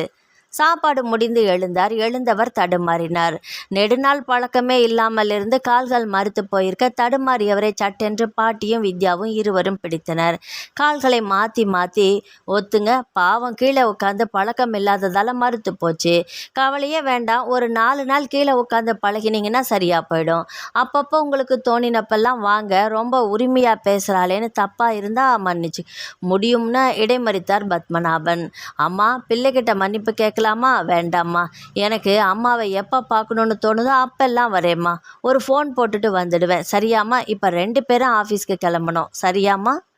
போயிட்டு வாங்க. எப்போ வேணும்னாலும் எது வேணும்னாலும் சொல்லுங்க. சரியா? சரிம்மா, வர்றோம் பாட்டி. போயிட்டு வரேன் பாட்டி. இருவருமாக காரில் ஏறி போக கதவை சாத்திவிட்டு உள்ளே நுழைந்ததும் நுழையாததுமாக அழைப்பு மணி அடித்தது. எதையாவது விட்டு போய்விட்டாரோ என்ற யோசனையுடன் கதவை திறக்கப் போனவளுக்கு ஆச்சரியம் காத்திருந்தது. கூடவே ஒரு மன உளைச்சலும் நுழைந்தது. வந்தது மகள் சாரதேவ தான். தாழ்பாலை திறக்கும் முன்பே தள்ளியபடி உள்ளே நுழைந்தாள். பத்மநாபனுக்காகவே செய்த மாதிரி இருந்தது அந்த சாப்பாடு. எத்தனை வருஷங்களாயிற்று இப்படி ஒரு சாப்பாடு சாப்பிட்டு. மனைவி நடவடிக்கையெல்லாம் மாறி அவள் வெளிநாட்டு வாழ்க்கை போலவே நடை, உடை, பாவனை மட்டுமல்ல, சாப்பாடும் அப்படியே மாறி போக அடிக்கடி பீஸா ஹட் போய் ஆக வேண்டும். வீட்டில் மகனுக்கு கல்யாணம் செய்த பின்பும் திருந்தவே இல்லை. 2 பேத்திகளும் பிறந்தாயிற்று. ஆனாலும் அவள் திருந்தவே இல்லை. குடி என்பது எப்போது ஆரம்பித்தது என்றே தெரியவில்லை. ஒரு நாள் மருமகள் தான் கூறினாள் மிகுந்த பயத்தோடு, அப்பா, அம்மா போகிற வழி சரியே இல்லை மாமா. ராத்திரியில் தள்ளாடிண்டே வராங்க. நான் தான் கதவை திறந்து உள்ள படுக்க வைக்கிறேன். இதோ இப்போ போய் பாருங்க, ரூம் எல்லாம் எப்படி இருக்குன்னு. தினமும் என்னால் க்ளீன் பண்ணவே முடியல. குழந்தைங்களும் 2 கட்டான் வயசு. உங்கள் மகனும் ரொம்ப வேதனைப்படுறாரு. இல்லைன்னா நாங்கள் 2 பேரும் வேற வீடு பார்த்துட்டு போயிடவா? சொல்லுங்க மாமா. சரிம்மா, அப்படியே செஞ்சிடுமா. ஏன்னா குழந்தைங்க 2 சின்னஞ்சிறுசுங்கள்ல. வேண்டாம்மா, உடனே கிளம்பிடு. இல்லைன்னா என் பிள்ளையும் கெட்டு போவாம்மா. எவ்வளவு சீக்கிரமாக கிளம்புறியோ அவ்வளவு நல்லதுமா. தப்பாக நினைக்காத. அப்படியே கண்கள் தழும்ப குலுங்கியவரை மருமகளே வந்து சமாதானப்படுத்த வேண்டிய நிலையாயிற்று. ஒரு விதமாக தன் கணவரை நல்ல விதமாக பேசி வேற வீட்டுக்கு போய்விட்டார்கள். ஆனால் அடிக்கடி ஃபோனில் பேசுவது மட்டுமே ஆனது. குடிபோதையில் காரை ஓட்டி வந்ததில் விபத்து ஏற்பட்டு அதே இடத்திலேயே உருவமற்று சிதைந்து இறந்தே போனாள் பத்மநாபனின் மனைவி. அவளை மணந்து சந்தோஷமாக வாழ்ந்த வாழ்க்கை தன்னோடு எப்போதுமே இணைந்து தன் பேச்சுக்கு அத்தனை அழகாக ஆமோதிப்பை தவிர வேறு வார்த்தை பேசி அறியாதவள் இந்த அளவுக்கு மாறியதற்கு நானே காரணமாகி போனேனே. அடிக்கடி பார்ட்டிக்கு அழைத்து போனது தான் பெரிய தவறாக போயிருந்தது. பல நாட்கள் பாதி ராத்திரியில் தூக்கம் வராமல் படுக்கையில் புரண்டவர் நிதானத்துக்கு வர பல மாதங்கள் கடந்து வருடங்கள் ஆயின. இப்போது இந்தியாவுக்கே திரும்பி விட்டார். மகனும் மருமகளும் சந்தோஷமாக இருக்கட்டும். நாம் இங்கிருந்து இந்தியா போவது தான் உள்மனதிற்கு நல்லது, எனக்கும் நல்லது என்று நினைத்து வந்தார். வந்தது எவ்வளவோ நல்லதாயிற்று என்று இப்போது தோன்றியது. ஆமாம், கம்பெனியின் அத்தனை பேர்களின் ஒற்றுமையும் இவருக்கு பரவசத்தை தந்தது. அதுவும் வித்யாவின் மேற்பார்வையில் மற்ற ஊர்களில் உள்ள கிளைகளை விட இந்த கிளைகள் மிக மிக உன்னதமாக முன்னேறி இருந்ததில் அவருடைய மகிழ்ச்சி அவருள் ஒரு நல்ல விளைவை ஏற்படுத்தியது. எல்லாவற்றிற்கும் முத்தாய்ப்பாக வித்யாவின் பாட்டியை அவரால் அடிக்கடி சந்திக்காமல் இருக்க முடியவில்லை. அந்த அன்பும் பாசமும் எளிமையான நல்ல விதமான பேச்சும் அவர் கையால் சமைத்ததை சாப்பிடும் அந்த நேரமும் அவரால் மறக்கவோ மறுக்கவோ முடியாமல் போனதுதான் நிஜமானது. அன்புக்கு எல்லோருக்கும் உண்டோ அடைக்கும் தாள். அந்த வார்த்தைகள் அவர் வரையில் உண்மையானது.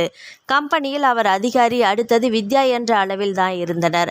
ஆனால் பண்டிகை நாட்களில் பாட்டியின் அழைப்பு அவரால் தவிர்க்க முடியாததாக இருந்தது. 3 பேருமே ஒரு குடும்பம் போல தான் இருந்தனர் என்றால் மிகையே இல்லை. முதல் தடவையாக அவர் வந்து சாப்பிட்டு இருவருமாக காரில் சேர்ந்து போனதை பார்த்த சாரதா உள்ளே வந்து பண்ணிய ஆர்ப்பாட்டம் தாங்க முடியாதது. அவள் பேசும் வரை பேசட்டும் என்று பாட்டி வாயே திறக்கவே இல்லை. ஏம்மா, உன் பேரனோட பொண்டாட்டி இப்படி கண்டவனோட, அதுவும் ஒரு வயசானவனோட அலையிறது, காரில் போகிறதெல்லாம் சரியாம்மா? ஏம்மா உன்னோட புத்தி இப்படி மாறி போச்சு?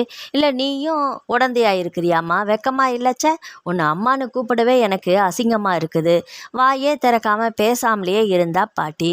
சாரதாவின் கோபம் அதிகமானது. மூக்கும் கண்களும் சிவந்தது. மார்பு ஏறி இறங்கியது. 5 நிமிடங்களுக்கு மேல் அவளால் வாயை மூடவே முடியவில்லை. ஆரம்பித்து, நான் பாட்டுக்கு வயிறெறிய கத்தின்ண்டே இருக்கிறேன். நீ என்னமோ யாரோ கத்துறாங்கன்னு சும்மா உட்காந்துட்டு இருக்கிற.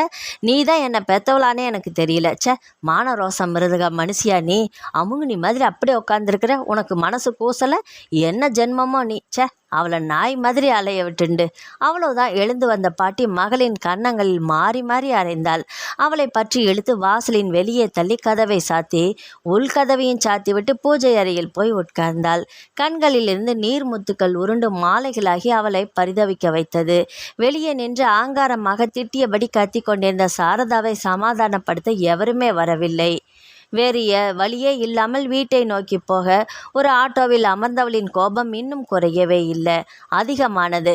கண்கள் இரண்டும் பெற்றவளின் கைவிரல்களின் அடையாளத்தால் சிவந்து பட்டை பட்டையாக வீங்கியிருந்தது. வீட்டிற்குள் நுழையவே பயமாக இருந்தது. ஆனாலும் சென்றாள். அப்போதுதான் வந்து காப்பி கலந்து குடித்து கொண்டிருந்தவர் மனைவியின் முகத்தை பார்த்ததும் அதிர்ந்தே போனார். அதுவும் அவள் வரும்போதே பெரிய குரல் எடுத்து கூக்குரல் எடுத்து வந்தது. ஒன்றுமே புரியாமல் பயந்தே போனார். சாரதா, சாரு, என்னாச்சுமா? என்னாச்சு? யாரோடையாவது சண்டை போட்டியா? யார் இப்படி அடிச்சது சொல்லு. சொல்லிட்டு தான் ஆள. எல்லாம் உங்கள் மாமியார் தான் என்னை அடித்தா. பேரனோட பொண்டாட்டியை ஒரு கிழவனோட சுத்த வச்சுட்டு வெக்கமே இல்லை இருக்கு. வெக்கம் இல்லையா உனக்குன்னு கேட்டதுக்கு என்னை இப்படி அடித்து வெளியே தள்ளி கம்பி கதவையும் மரக்கதவையும் சேர்த்தே சாத்திவிட்டு உள்ளே போயிட்டா. இப்படி ஒரு கிழம் அநியாயம் பண்ணுது. அவளை சமாதானப்படுத்தி இருக்க வைத்துவிட்டு வெளியே வந்தார். நேராக பாட்டி வீட்டுக்கு சென்றார். அவர் காலிங் பெல்லை அழுத்தியதுமே பாட்டி வந்து கதவை திறந்தார். வாங்க என்று கூறியதில் உயிரே இல்லை. வெறும் சம்பிரதாய வார்த்தைகள் தான். நடந்ததை பாட்டி விவரித்தால். சாரதா தரப்பு நியாயத்தை சொன்னார். இருவருமே அதிர்ச்சியோடு அமர்ந்திருக்க ஃபோன் அடித்தது. பாட்டி தான் எடுத்தார். ஃபோனில் மகளே பேசினால் கோபத்தோடு. இனிமே நீயாச்சு அவளாச்சு, நான் தலையிடவே மாட்டேன். எக்கேடோ கெட்டு போங்க. டொக்கென்று ஃபோனை வைத்தாள் ஆங்காரத்தோடு. நாட்கள் நகர்ந்தது. ஒரு நாள் வித்யா மிகுந்த சோர்வோடு வந்தாள். காரிலிருந்து பத்மநாதனும் இறங்கினார். பாட்டிக்கு எதுவுமே புரியவில்லை. உள்ளூர ஒரு பயம் எழுந்தது. பரபரவென்று அவள் அருகே சென்றாள். வித்துமா, என்னாச்சு? ஏன் ரொம்ப சோர்வாக இருக்கிற? நெற்றியை தொட்டு பார்த்தாள். சுட்டது. வாம்மா, நான் கஷாயம் போட்டு தரேன். நீங்களும் உட்காருங்க. அவளுக்கு கஷாயம் போடுறப்போ உங்களுக்கும் காப்பியும் போட்டுட்டு வரேன். வித்யா கூடத்தில் இருந்த சோஃபாவில் தன்னையும் அறியாமல் அப்படியே படுத்து விட்டாள். அவள் சரிந்த மயக்கமானது பத்மநாபனுக்கே தெரியவில்லை. ஆனால் அவள் முகம் சிவந்தது புரிய, அம்மா சீக்கிரம் வாங்கலேன், வித்யாவை பாருங்க, பயமாக இருக்கு. அவர் போட்ட கூச்சலில் பாட்டி கேஸ் அடுப்பை அணைத்து விட்டு ஓடி வந்தாள். வித்துமா, என்னடி ஆச்சு? பதறியவள் சட்டென்று சில்லென்ற தண்ணீரை எடுத்து முகத்தில் தெளித்தாள். இதோ பாருங்க, ஆபத்துக்கு பாவமில்லை, அவளை பிடிச்சிட்டு வாங்க, நானும் ஒரு பக்கம் பிடிச்சிக்கிறேன். டாக்டர் வீட்டுக்கு கூட்டிகிட்டு போயிடலாம். அம்மா வேண்டாம், டாக்டர் வீட்டையும் அட்ரஸையும் சொல்லுங்கம்மா, நான் டாக்டரை வீட்டுக்கே அழைச்சிட்டு வரேன். தப்பாக நினச்சிக்க வேண்டாம். 4 பேர் 4 விதமாக பேச நாம் இடம் கொடுக்க வேண்டாம். அதனால தான் சொல்கிறேன். அட்ரஸை சொல்லுங்க. கேட்டு எழுதி கொண்டவர் உடனே காரில் அந்த விலாசத்துக்கு சென்று சுருக்கமாக தான் யார் என்பதையும் கூறி கூப்பிட்டார். நீங்களே அவங்கள கூட்டிகிட்டு வந்திருக்கலாமே சார், பேஷண்ட் இருக்காங்களா? இல்லை டாக்டர், பாட்டி 18 இருக்காங்க. நானே உங்களை திரும்பி உங்கள் டிஸ்பென்சரியில் கொண்டாந்து விட்டுறேன் சார். தயங்க வேண்டாம், ப்ளீஸ் வாங்க. டாக்டர் அவரின் அழைப்புக்கு இணங்க உடனே புறப்பட்டார். அதற்குள் வீட்டில் பாட்டி சுவாமிக்கு விளக்கேற்றி ஊதுவத்தியையும் ஏற்றி வைத்து பிரார்த்தனையையும் வித்யாவின் தலையை தன் மடியில் வைத்தபடி தனக்கு தெரிந்த ஸ்லோகங்களையும் சொல்லியபடி அவ்வப்போது இமைகளை மூடி வேண்டுவதும் மறுபடி கண் திறப்பதுமாக தவித்து கொண்டிருந்தாள். பகவானே, மேலும் மேலும் எனக்கு கஷ்டத்தை கொடுக்காதப்பா. அப்புறமா என்கிட்ட நீ வாங்கி கட்டிப்ப. பயமுறுத்தல. என்னுடைய கஷ்டம் என்னை உன்கிட்ட பேச வைக்குது. வேண்டாம். இனிமே எதையும் தாங்கிக்கிற சக்தி எனக்கு கிடையாது. இப்போதான் தெளிஞ்சுட்டு இருக்கேன். விட்டுடப்பா பகவானே. மனம் தோன்றியபடி வேண்டி வாசலுக்கு முள்ளுக்குமாக அலைந்தாள். டாக்டர் வந்தவுடன் தான் அவள் மனதில் ஒரு பயம் நீங்கியது. ஒன்றுமில்லம்மா, அதிகமாக ஸ்ட்ரெயின் பண்ணியிருக்காங்க. அதாவது வேலை அதிகமாக ரெஸ்ட் இல்லாமல் செஞ்சுருக்காங்க. வேற ஒன்றுமில்ல, ரெஸ்ட் எடுக்கட்டும், மருந்து எழுதி தரேன், டோன்ட் வொரி, வரேம்மா.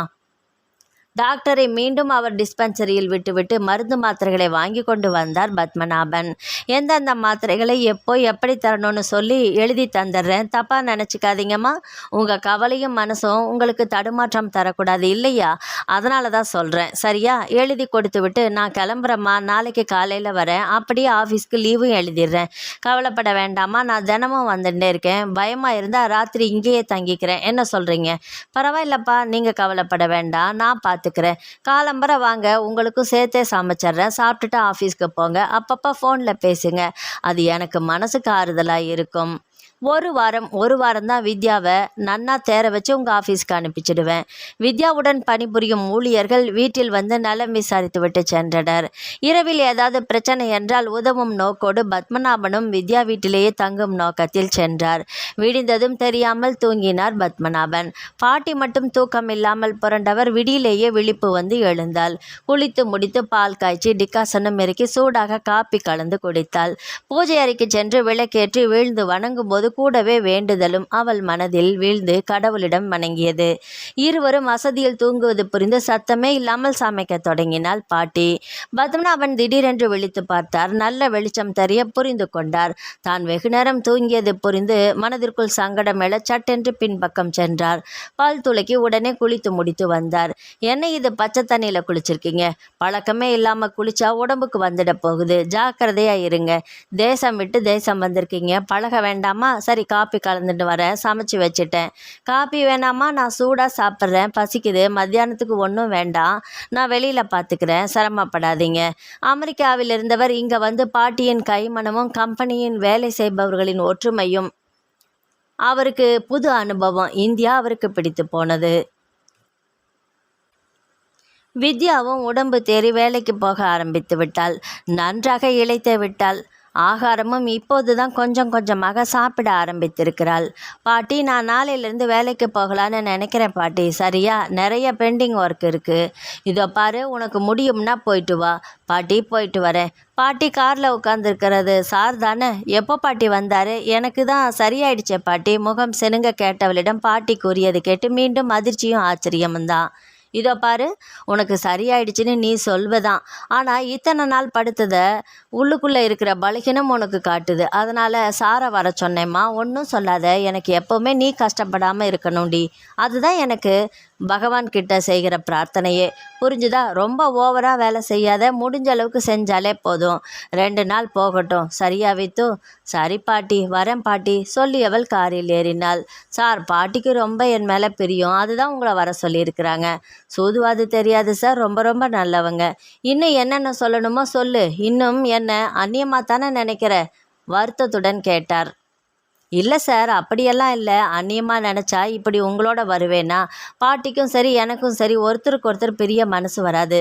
அதுவும் பாட்டி தன் பொண்ணை கூட தள்ளி வச்சுட்டு எனக்காக என்னோடையே இருக்கா சார். அதுக்கு எவ்வளோ பெரிய மனசு இருக்கணும். ஆமாம், என்னை பெத்தவ கூப்பிட்ட போது கூட நான் அங்கே போகவே இல்லை. பாட்டியோட மடி தான் எனக்கு தேவதையாக மட்டுமில்லை சார், உகந்ததாகவும் இருந்தது. அதனால் என்னை பெற்றவங்களையும் கூட பிறந்தவங்களையுமே நான் ஒதுக்கினேன். பதிலுக்கு அவங்களும் என்னை ஒதுக்கிட்டாங்க, அவ்வளவே. இதில் தப்பு எங்கே சார்? அதனால தான் பாட்டியோடவே இருந்துட்டேன். இப்போ பாட்டிக்கும் எனக்கும் நீங்கள் சமயத்தில் உதவுறீங்க, போதும், அது போதும். இந்த வாரம் மட்டும் நீங்கள் வாங்க, அப்புறம் நானே டிரைவ் பண்ணிட்டு வந்துடுறேன். மற்றவங்க தப்பாக நினச்சிக்கும்படியாக நாம் நடக்க வேண்டான்னு தான். வேறு எந்த காரணமும் இல்லை சார். நான் சொன்னதில் ஏதாவது தப்பாக இருந்தால் என்னை மன்னிச்சிடுங்க சார். நீ பேசினது எல்லாமே ரொம்ப சரிதான் வித்யா. உணர்வு பூர்வமாகவும் உண்மையாகவும் நடைமுறையில் எப்படி இருக்கணுங்கிறதையும் உணர்ந்தவளாகவும் சொன்னேன். சரி, அதென்ன திடீர்னு மன்னிச்சிடுங்க சார்னு ஒரு அனாவசியமான வார்த்தை? வேண்டாம்மா, பாட்டி எப்படி இருக்காளோ அப்படி இருக்க தான் எனக்கும் விருப்பம். அதே போல தான் என் மனசும். புரிஞ்சுதா? சரி, இறங்கலாமா? இருவரும் உள்ளே சென்றது. எல்லோருமே ஓடி வந்து வித்யாவை கை கொடுத்து சந்தோஷத்தோடு வரவேற்றார்கள். பத்மநாபனும் அவர் வேலையை எப்போதும் போல செய்ய ஆரம்பித்தாலும் மனதில் வித்யாவின் சாமர்த்தியமும் அமைதியும் நிதானமும் நமக்குள் இன்னும் வர வேண்டும். நாமும் எல்லோரிடமும் சகஜமாக பேச வேண்டும் என்று உறுதி கொண்டார். நாட்களும் நகர்ந்தது. அன்று விடியும் முன்பே பத்மநாபன் வீட்டிற்கு வந்தார். அவனிடம் பரபரப்பு ஏற்பட்டது தெரிந்தது. காரணம் தெரியவில்லை. பாட்டி உடனே சூடான காப்பியை கொடுக்க அதை பருகியவரின் முகத்தில் இன்னும் தெளியவே இல்லை. பாட்டி கேட்டே விட்டாள், என் மருமகளுக்கு உடம்பு சரியில்லையா, ஹாஸ்பிட்டலில் அட்மிட் பண்ணியிருக்காங்களா, உடனே புறப்பட்டு வான்னு என் மகன் பேசினா. 2 பெண் குழந்தைங்களும் அரண்டு போயிருக்காங்க. பாவம், ரொம்ப நல்ல பொண்ணு, அவளுக்கு போய் மேலே பேச முடியாமல் கலங்கினார் பத்மநாபன். சரி, உடனே கிளம்புங்க. 2 பெண் குழந்தைகள் அம்மா ஆஸ்பத்திரியில் இருக்கிறப்ப அப்பாவுக்கும் மனசு சரி இருக்காத நிலையில் அதுகள் என்ன பண்ணும்? பாவம் சிறுசுங்க. உடனே கிளம்புங்க. ஆஃபீஸை பற்றி கவலையே பட வேண்டாம். முதல்ல டிக்கெட்டுக்கு சொல்லிடுங்க. பாட்டியின் பரபரப்பு அவருக்குமே தொற்றிக்கொண்டது. ஆனாலும் ஒரு தயக்கத்துடன் டெலிஃபோனிடம் அமர்ந்தவர் மீண்டும் பாட்டியை நோக்கினார். என்ன ஒத்தாசை வேணும்னு சொல்லுங்க, தயாராக இருக்கிறேன், சொல்லுங்க. என்கிட்ட சொல்கிறதுக்கு என்னப்பா தயக்கம்? சொல்லுங்கப்பா. ஏன் தவிக்கிறீங்க? நான் வேணா கூட வரட்டுமா? வித்யாவுக்கு எல்லாமே பார்த்துக்க தெரியும், நானே வரேன். அவரை சமாதானப்படுத்துவதற்குள் போதும் போதும் என்றாகிவிட்டது பாட்டிக்கும் வித்யாவுக்கும். வித்யா, நீ தான் வேலையும் பார்த்துட்டு வீட்டையும் பார்த்துக்கணும், புரிஞ்சுதா? உன் அனுப்ப நானும் தயார், இவரும் தயார். ஆனால் ஊர் வாயை கூட மூடிடலாம், என் பொண்ணு வாயை மூட முடியாதுடி கண்ணா. அதனால தான் நானே போகிறேன், புரிஞ்சுதா? பாட்டி, எப்போ நீங்கள் போகிறேன்னு சொன்னீங்களோ அப்போவே புரிந்து கொண்டேன். ஏன் பாட்டி என்கிட்ட போய் விளக்கமெல்லாம்? முதல்ல உங்கள் பெட்டியில் வேணுங்கிறத எடுத்து வச்சிடலாம். சார், நீங்கள் போய் டிக்கெட் புக் பண்ணிவிடுங்க. ஆஃபீஸை பற்றி கவலைப்பட வேண்டாம், நான் பார்த்துக்கிறேன். ஆனால் அங்கே எப்படி இருக்குது நிலவரம்னு எனக்கு அப்பப்போ ஃபோன் பண்ணிவிடுங்க, அது எனக்கு போதும். மருமகள் மருத்துவமனையில் இருப்பதை கூறியதால் விசாவும் கிடைத்தது. மறுநாளே டிக்கெட்டும் கிடைத்து விட்டதால் பாட்டி உடனே புறப்பட்டாள். மாப்பிள்ளையிடம் சொல்ல வேண்டுமே என்ற துடிப்பு மனதில் உடனே தொடர்பு கொண்டு சொன்னாள். மறுநாள் மாப்பிள்ளையும் ஏர்போர்ட்டுக்கு வந்து மகிழ்வோடு வழி அனுப்பினார். திரும்பும்போது வித்யா மாமனாரை காரில் வர சொல்லி வீட்டிற்கு அழைத்தாள். அவரும் மறுக்காமல் வந்து காஃபி டிஃபன் சாப்பிட்டவுடன் அவரின் பேசின பேச்சுக்கள் அவள் மனதை கசிய வைத்தது. வித்யா, நீ தனியாக இருக்கேன்னு எனக்கு கவலை தான். ஆனால் உனக்காக நான் எப்போவுமே பகவான்கிட்ட பிரார்த்தனை பண்ணிட்டே தான் இருக்கிறேன். பாட்டி வரும் வரைக்கும் நிச்சயமாக நான் அடிக்கடி வரேம்மா. உனக்கு ஏதாவது உதவி வேணும்னா செல்ஃபோனில் கூப்பிடு, நான் உடனே வந்துடுவேன், புரிஞ்சுதா? நான் உனக்கு என்றைக்குமே அப்பா தான், சரியாம்மா? சொல்லி முடிக்கும்போது அவர் குரல் தழுதழுக்க கண்கள் பலபலத்தது. அப்பா, எனக்கு இது போதும்பா. மனசுக்கு இதமாக பேசுகிற உங்கள் பேச்சு மட்டும் எனக்கு போதும்பா. அப்பப்போ வந்துடுங்க, எனக்கு சந்தோஷமாக இருக்கும். வீட்டுக்கு வர முடியலன்னா ஆஃபீஸுக்கு வாங்களேன். சரிம்மா. பாட்டி அமெரிக்கா போனதை சாரதா கிட்ட சொல்கிறதா வேண்டாமான்னு குழப்பமாக இருக்குமா? என்ன பண்ணுறதுனே புரியல. ஏன் எதையுமே மறைக்க வேண்டாம், உள்ளதை உள்ளபடி சொல்லுங்க. எனக்கு தோணுது, என்னை பார்க்க வீட்டுக்கு வருவதையும் அம்மா கிட்ட சொல்லிட்டே வாங்க. அப்போ தான் அவங்களுக்கும் இந்த வீட்டுக்கு வரணுங்கிற எண்ணம் வரும்ப்பா. நிச்சயமாக வரும். நெருப்பை தொடாதே, சுட்டுடுன்னு குழந்தைக்கு சொன்னால் அதுக்கு புரியுமா?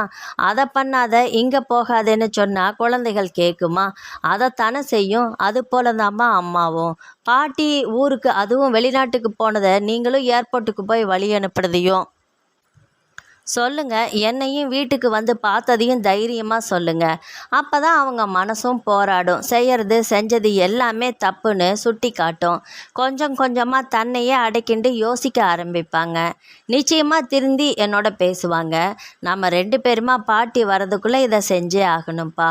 ஆமாம் வித்யா, நீ சொல்கிறாப்புல எதுக்கு நான் போய் சொல்லி உன்னை வீட்டுக்கு வரணும்? என் மருமகளை பார்க்க எனக்கு யார் உத்தரவு தரணும்? நான் எப்போ வேணும்னாலும் வருவேன், சாப்பிடுவேன், போவேன். ஒரு திடீர் அதிர்வா நம்ம வீட்டுக்கு உன்னை கூட்டிகிட்டு போக போகிறேன். சரியா வித்யா? வருவியாம்மா? சொல்லு வித்யா. நிச்சயமாக வரேன்ப்பா. இன்றைக்கி நீங்கள் வாங்கினாலுமே வர தயார் தான். நீங்கள் என்ன சொன்னாலும் கேட்பேன்ப்பா. தயக்கமே வேண்டாம். விட்டு பிடிக்கிறதுங்கிறது தான் சரின்னா இத்தனை நாள் விட்டாச்சு, இனிமே பிடிப்போம்ப்பா, சரியா? நம்ம பிளான் நிச்சயமாக சக்ஸஸ் ஆகும் வித்யா. ஏன்னா உன்னோட நல்ல மனசும் தைரியமும் உன்னை ஜெயிக்குங்கிறது நடக்க போகிறது தான் எனக்கு தோணுது. இதுவும் ஒரு ரேஸ் போல தானே. ஆரம்பிக்கலாம் பந்தயத்தை. முதல்ல கிளம்புமா நம்ம வீட்டுக்கு? சரிப்பா. ஆமாம், அம்மாவுக்கு என்ன ஸ்வீட்ப்பா பிடிக்கும்? ஏம்மா, அதையும் வாங்கிட்டு போகலாங்கிறியா? வேண்டாமா, முதல்ல சும்மாவே போகலாம். வேண்டாம். இல்லைப்பா, எதையும் பொறுத்துக்கிற சக்தி பாட்டி எனக்கு நிறையவே தந்திருக்கிறா. அதனால் அங்கே எது நடந்தாலுமே நான் உடஞ்சி போக மாட்டேன், எதுவும் பேச மாட்டேன், சரியா? வாங்க போகலாம். தைரியமாக வாங்கப்பா. வழியில் சாரதாவுக்கு பிடித்தமான ஐஸ்கிரீமை வாங்கி கொண்டு போனார்கள். கதவை தட்டினார்கள். கதவை திறக்க வந்த சாரதா கூடவே வித்யாவும் நின்றதை பார்த்து கதவை மேல் தாழ்பால் போட்டு உள்கதவையும் மூடிவிட்டு உள்ளே போனால் வேகமாக. பிளேனில் உட்கார்ந்தாயிற்று. பாட்டி தைரியமாகவே இருந்தார். அவ்வப்போது பத்மநாபனுக்கும் ஆறுதல் சொன்னாள். நீங்க இருக்கிறப்ப எனக்கு கவலையே இல்லைம்மா. சரிம்மா, சேரை கொஞ்சம் சாய்க்கட்டுமா? தூக்கம் வராட்டாலுமே ரெஸ்ட் எடுங்க, இல்லைன்னா முதுகும் இடுப்பும் வலிக்கும். இல்லைப்பா, எனக்கு இதுவே சௌகரியமாக தான் இருக்குது. போதும்ப்பா, நீங்கள் ரெஸ்ட் எடுங்கோ. அங்கே இறங்கின உடனேயே உங்களுக்கும் சரியாக இருக்கும். அதனால தான் சொல்கிறேன். அங்கே நீங்கள் தானே வீட்டுக்கு பெரியவராக தெம்பா தைரியம் சொல்லி உள்ளுக்குள்ளேயே உங்களையும் தைரியமாக வச்சுக்கணும். சாப்பிடுங்க, எது தந்தாலும் சாப்பிடுங்க. மனதுக்குள் ஒரு தைரியம் மெல்ல உள்ளே புகுந்தது. பாட்டியை கூடவே அழைத்து வந்தது எவ்வளவு நல்லதாக போயிற்று என்று தோன்றவும் செய்தது. பாட்டியின் இங்கிதம் சட்டென்று தீர்மானித்து தன்னுடன் புறப்பட்டது. இதெல்லாமே அவருக்கு ஒரு நெகிழ்வையும் ஆச்சரியத்தையும் தந்தது. வந்தாயிற்று. மகனின் சிநேகிதி தான். இவர்கள் இருவரையும் அழைத்து போக வந்திருந்தாள். அவள் ஆங்கிலத்தில் தான் பேசினாள். எனினும் பாட்டி புரிந்து கொண்டாள். ஏதோ பெரியதாகத்தான் அந்த பெண்ணிற்கு வந்திருக்கிறது என்கிற அளவில் தெரிந்தது. பகவானே காப்பாத்துப்பா என்று மனமுருக வேண்டியபடியே வந்தாள். தாத்தா தாத்தா என்று இரு பெண் குழந்தைகளும் அவர் கால்களையே கட்டி கொண்டன. எல்லாரையும் சமாதானப்படுத்தியபடி காரில் ஏறினார்கள். வீட்டுக்கும் வந்தாயிற்று. அப்பா, நேராக ஹோட்டலுக்கு போயிடலாமாப்பா? எனக்கு ஒன்றும் சமைக்க தோணலை, ஒன்றும் புரியலப்பா சட் என்று பாட்டி பேசினாள். கவலையே படாதப்பா, முதல்ல ஆஸ்பத்திரியில் பார்த்துட்டு வந்துடலாம். அப்புறமா நான் ஒரு ரசம் சாதம் செய்கிறேன். தைரியமாக இருக்கணும், சரியா? மாமி, நிச்சயமாக எனக்கு உங்கள் பேச்சே தைரியத்தை தந்துடுது. கூட யாரும் இல்லாமல் இந்த குழந்தைங்களோட நான் மேலே பேச முடியாமல் சத்தமின்றி அழுது அவனை பாட்டி சமாதானப்படுத்தினாள். ஆளப்படாது. இதோ இனிமே குழந்தைகளையும் வீட்டையும் நான் பார்த்துக்கிறேன். தைரியமாக இருக்கணும். மருத்துவமனையில் கிழிந்த நார் போல ஒடுங்கி கிடந்தாள் அந்த பெண். கிட்னியில் ஏதோ ப்ராப்ளமா? பாவம், உப்பில்லாத சாப்பாடு, அதுவும் அந்த ஊர் ஹாஸ்பிட்டலில். நல்லதாக கொடுத்தாலும் அவள் வாய்க்கு பிடிக்கவே இல்லை. பாட்டி அவள் அருகில் அமர்ந்தால் மெதுவாக தடவியபடியே. அப்போது அங்கே வந்த டாக்டர் லாவண்யா பேஷண்ட் தமிழில் பேசியதும் பாட்டிக்கு ஆச்சரியம். அப்பாடா டாக்டர், நீங்கள் தமிழ் பேசுறது மனசுக்கு ரொம்ப சந்தோஷமா இருக்குது. டாக்டர், இவளுக்கு என்ன ஆகாரம் கொடுக்கலான்னு சொல்லுங்க, நீங்கள் சொல்கிறபடியே செஞ்சு கொடுக்குறேன். என்ன தரலான்னு சொல்லுங்க. சொல்லிய பாட்டியை ஆச்சரியமாக பார்த்தாள் லாவண்யா. உப்பில்லாமல் எதை எதை செய்ய வேண்டுமோ, எப்படி தர வேண்டுமோ எல்லாமே விவரமாக கூறியதும் பாட்டியும் சரி என்று கூறி அதே போல செய்து கொண்டு வந்து தந்தாள்.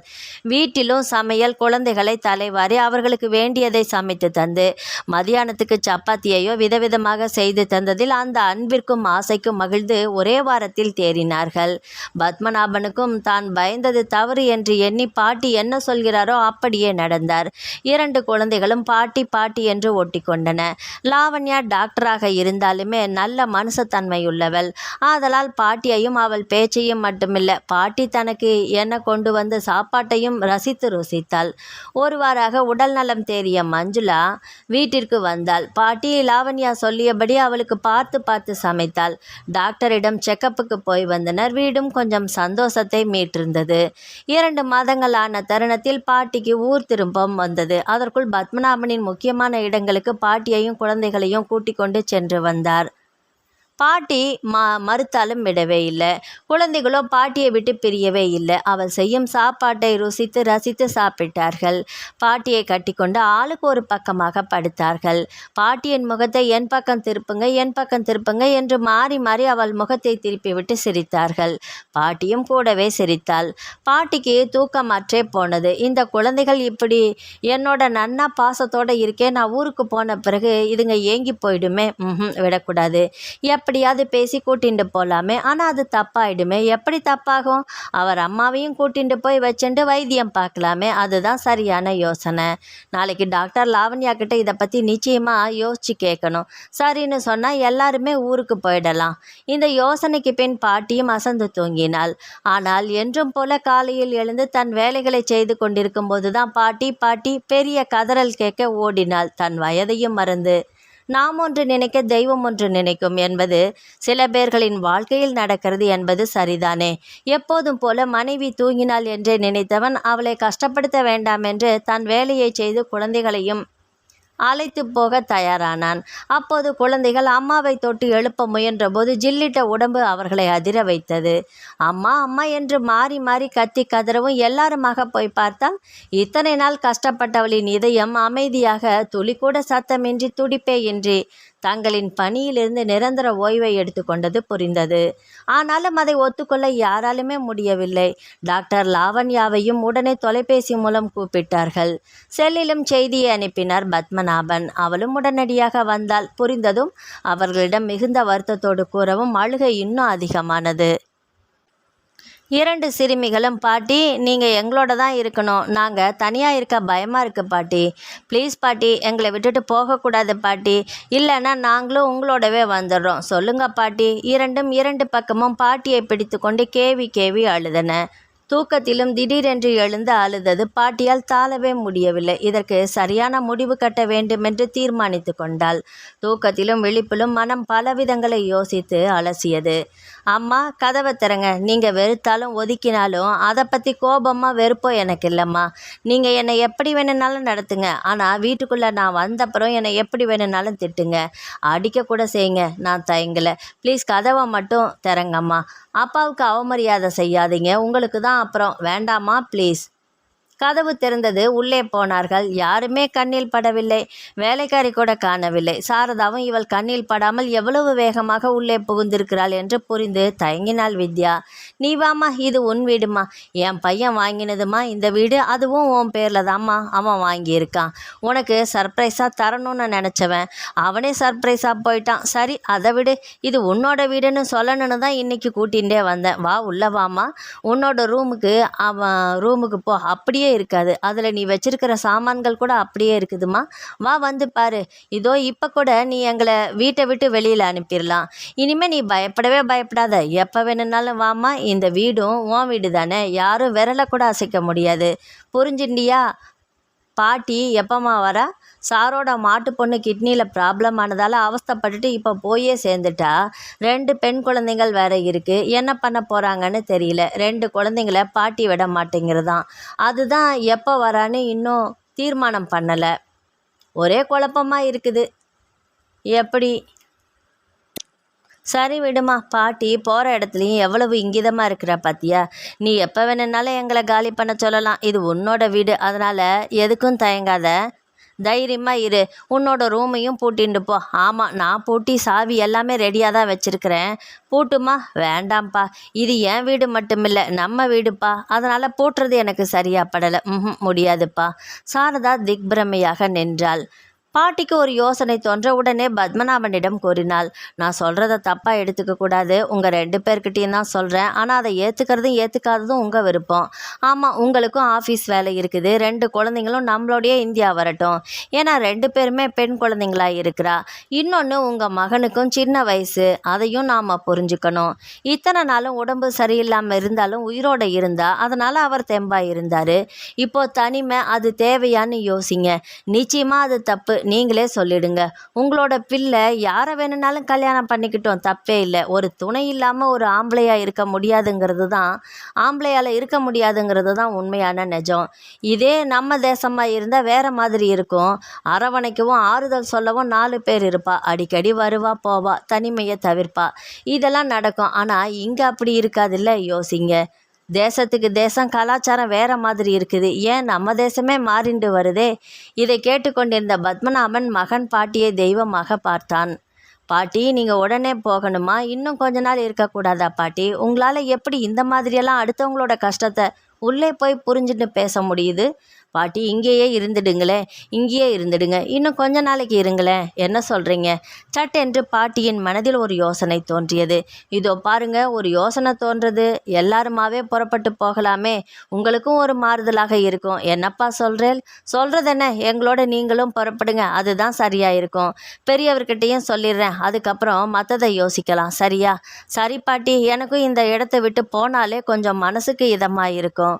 வரேன் பாட்டி, ஆனால் எனக்கு 15-20 நாளைக்கு மேலே இருக்க முடியாது.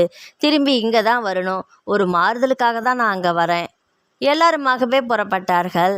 வீட்டிற்கும் வந்தாயிற்று. வித்யாவை பார்த்ததும் 2 குழந்தைகளும் தங்களையும் அறியாமல் ஓடிப்போய் இறுக பற்றி கொண்டன. வித்யா 2 குழந்தைகளையும் ஆசுவாசப்படுத்தினாள், முத்தமிட்டாள். அனைத்தபடியே அவர்கள் இருவருடனும் ஸ்கூலை பற்றியும் படிப்பை பற்றியும் கேட்டாள்.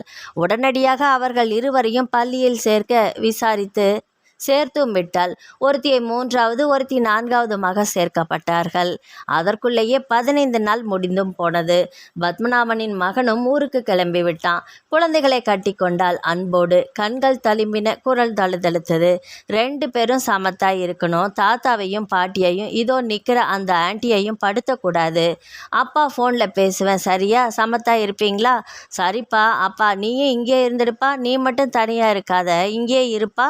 செல்லம், அழப்படாது. அப்பாவோட வேலை அங்கே தானே, சரியா? சரிம்மா, நான் வரட்டுமா? சொன்னவன் 2 குழந்தைகளையும் அள்ளிக்கொண்டு மாறி மாறி முத்தமிட்டான். முடியாமல் கண்கள் கலங்கின. பாட்டிதான் சமாதானப்படுத்தினாள். பத்மநாபனும் வித்யாவும் உருகி நின்றனர். ஏர்போர்ட்டுக்கு கிளம்பியாயிற்று. கண்கள் கலங்க குழந்தைகளை அள்ளி மாறி மாறி முத்தமிட்டான். அப்பா சீக்கிரமா வந்துடுப்பா, சரியாப்பா? தழுதழுத்த குரலில் கூறிய குழந்தைகளை பார்த்தவனின் மனம் கொந்தளித்தது. பாட்டி ஜாடியில் அவளை அழக்கூடாது என்று கூற அவன் சட்டென்று திரும்பியவன் காரில் ஏறி உட்கார மௌனமாகவே பத்மநாபன் ஓட்டினார்.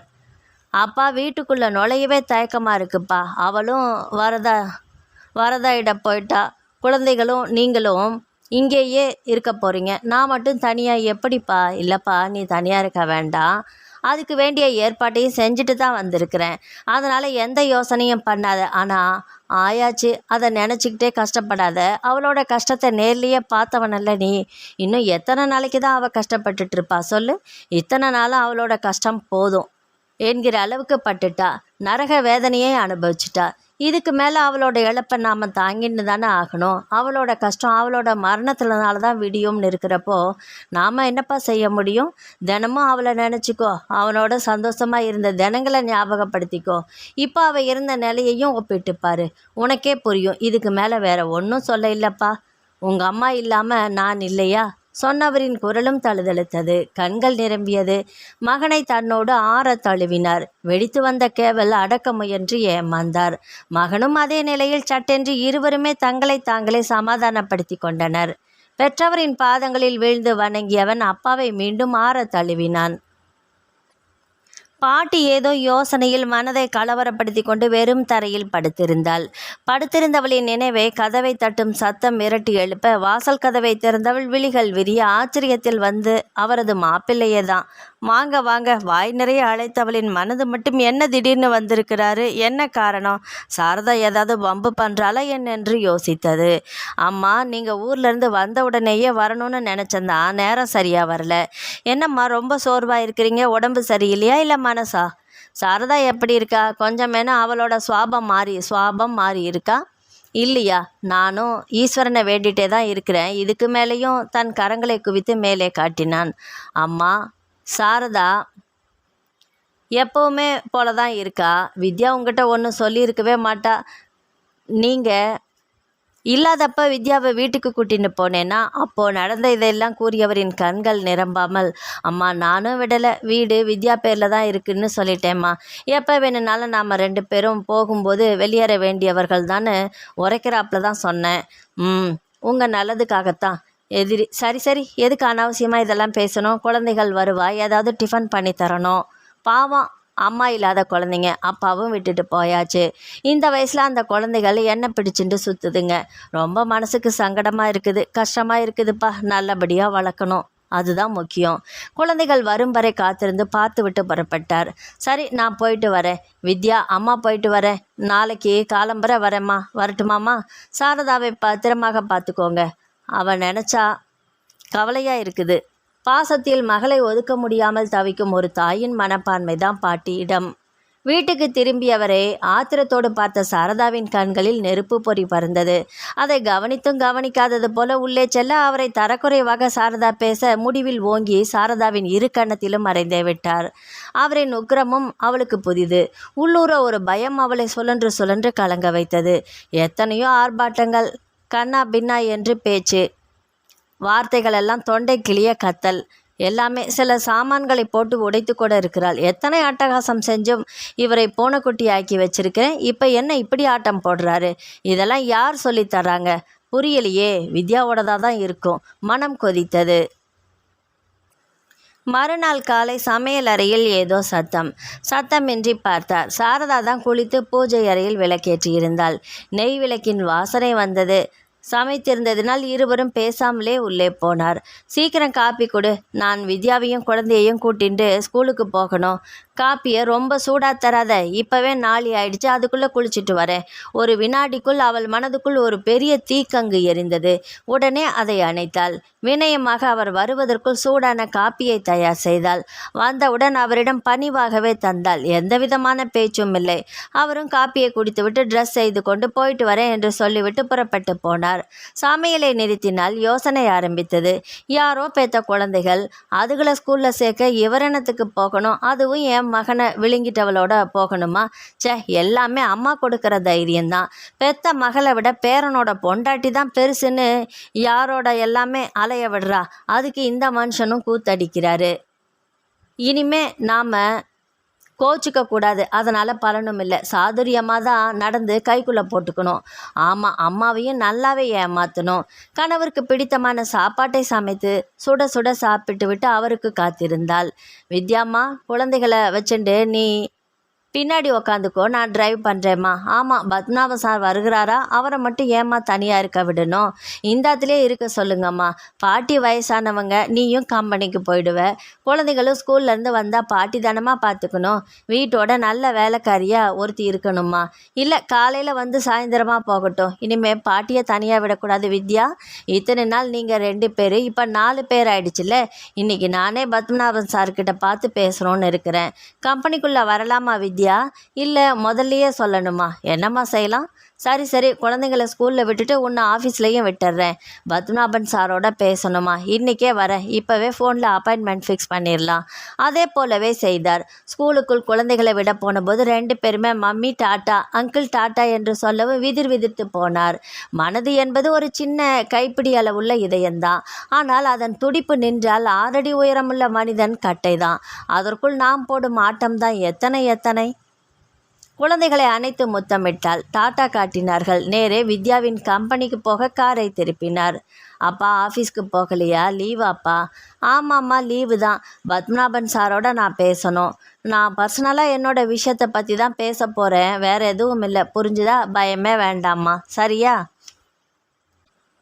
கம்பெனிக்குள் நுழைந்தாயிற்று. பத்மநாபனும் அவரை உள்ளே வர சொல்லியாயிற்று. நேரே உள்ளே போனபோது பத்மநாபன் ஆச்சரியத்தோடு பார்த்தார். சார், நீங்களா? என் மாமியாரோ இல்லை வித்யாவோ எல்லாருமே ரொம்ப ரொம்ப நல்லவங்களா இருக்கீங்களே. அதுதான் ப்ராப்ளம் சார். ஆமாம், என் பொண்டாட்டி ரொம்ப மோசமானவ. அது பாட்டிக்கே தெரியும். அதனால தான் பேரன் மனைவியை தன்னோடையே கூட்டிட்டு தனியாக வந்துட்டா. சார், நீங்கள் தான் வித்யாவுக்கு ஒரு நல்ல வழி பண்ணி கொடுக்கணும். ஆமாம், இது பல விதத்தில் உங்கள் 2 பேருக்குமே உதவியாக இருக்கும். நான் பாட்டிக்கிட்ட பேசுகிறேன்.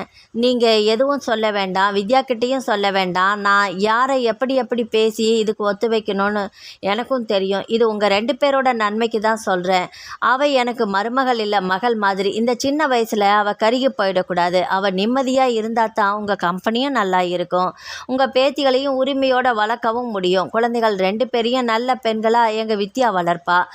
அவங்களுக்கு கல்யாணம் காட்சின்னு நீங்கள் 2 பேருமே சேர்ந்து செய்யலாமே. குழந்தைகளுக்கு இப்போலேருந்தே உங்கள் 2 பேர் மேலேயும் பாசமும் நேசமும் வரும், மறக்காதீங்க. இதில் கூட நான் ரொம்ப சுயநலமாக தான் இருக்கேன். ஆமாம், என்னோட சுயநலம் உங்கள் பேத்திகளுக்கு நல்ல துணையாக, அதுவும் அம்மா ஸ்தானத்தில் கிடைக்க போகுது. யோசிங்க, சஞ்சலமே கூடாது. இதில் தப்பே இல்லை. ப்ளீஸ், உங்ககிட்ட சொல்லிட்டேன். வித்யா கிட்ட சொல்கிறதுக்கு முன்னையே உங்கள் அனுமதி தெரிஞ்சுக்கணுமே ப்ளீஸ். தழுதழுத்த குரலில் தொண்டை அடைக்க கண்கள் தழும்ப முகம் சிவக்க பேசியவரை யாசிப்பவரை என்ன சொல்லி புரிய வைப்பது என்று யோசித்தார் பத்மநாபன். சட்டென்று ஒரு எண்ணம் தோன்ற முகம் மலர்ந்தது.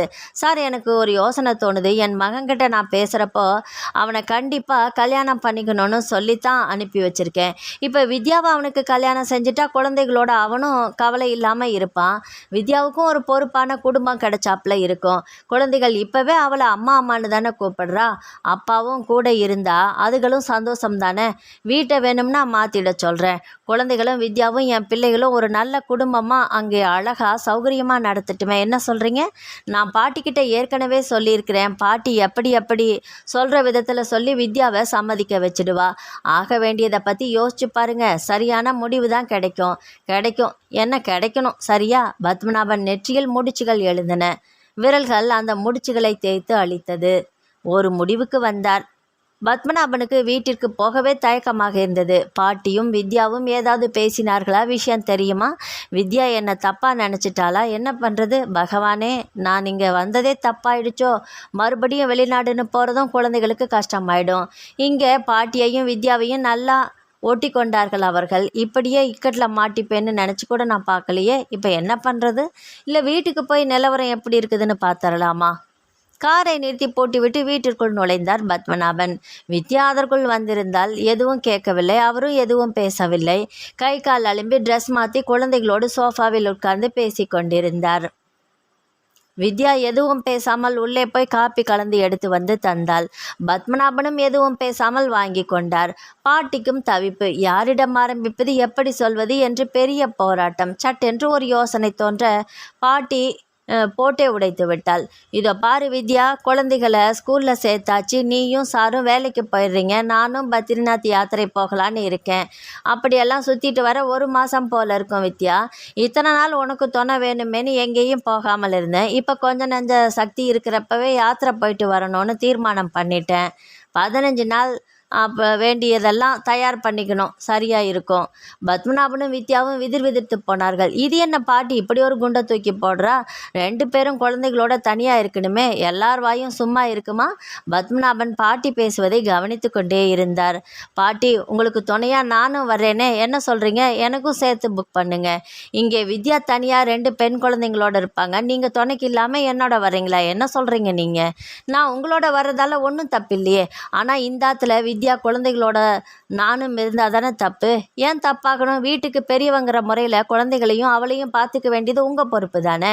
இன்னும் எந்த வயசில் நான் போக முடியும் சொல்லுங்கள்? இதுவே லேட்டு. இன்னும் தள்ளி போட முடியுமா? யோசிங்கப்பா. அப்போ என்ன தான் பண்ண சொல்கிறீங்க? சற்று எரிச்சலுடனே கேட்டாள் வித்யா. நீ சீக்கிரமாக கல்யாணம் பண்ணிக்கணும்னு சொல்கிற. வெடுக்கென்று பாட்டி கூற ஸ்தம்பித்து போனாள் வித்யா. பாட்டி, என்ன சொல்கிறீங்க? புரிஞ்சுதான் பேசுகிறீங்களா? என்னாச்சு உங்களுக்கு? வாயில் வந்ததெல்லாம் பேசுகிறீங்க. தழுதழுத்த குரலில் பாட்டியின் மடியில் விழுந்தாள் வித்யா. பாட்டி அப்படியே அவளை அள்ளி தழுவினால், கட்டி பிடித்த ஆதரத்தோடு. கண்ணாட்டி, நான் சொன்னது நிஜந்தாண்டி அம்மா. ஆமாம், எனக்கு இன்னும் எத்தனை நாள்னு தெரியாது. உன்னை தனியாக விட்டுட்டு போகவும் மனசில்லை. இப்போது இந்த 2 பெண் குழந்தைகளும் இருக்கா. உன்னை மட்டுமில்லை, இந்த பெண்களையும் நீ காப்பாற்றி வளர்க்கணுமில்ல. அதுக்கு உனக்கு ஒரு துணை வேணும். அதனால தான் சொன்னேன். வித்யா அதிர்ச்சியில் இருந்து மீளவே இல்லை. பத்மநாபன் வித்யா அருகே சென்றார். வித்யா, பாட்டி சொல்கிறது உன் நன்மைக்கு தாம்மா. எனக்கும் உன்னை போல ஒரு மகள் இருந்தா இதைத்தானே செய்வேன். சிறு சிறு காரணங்களுக்காக கூட இன்றைக்கி விவாகரத்து அது இதுன்னு நாட்டில் பல சம்பவங்கள் நடக்குது. நீ இன்னொரு திருமணம் செய்து கொள்வதில் என்ன தப்பு இருக்குது சொல்லு? காலம் எத்தனையோ மாற்றத்தை ஏற்படுத்திடும்.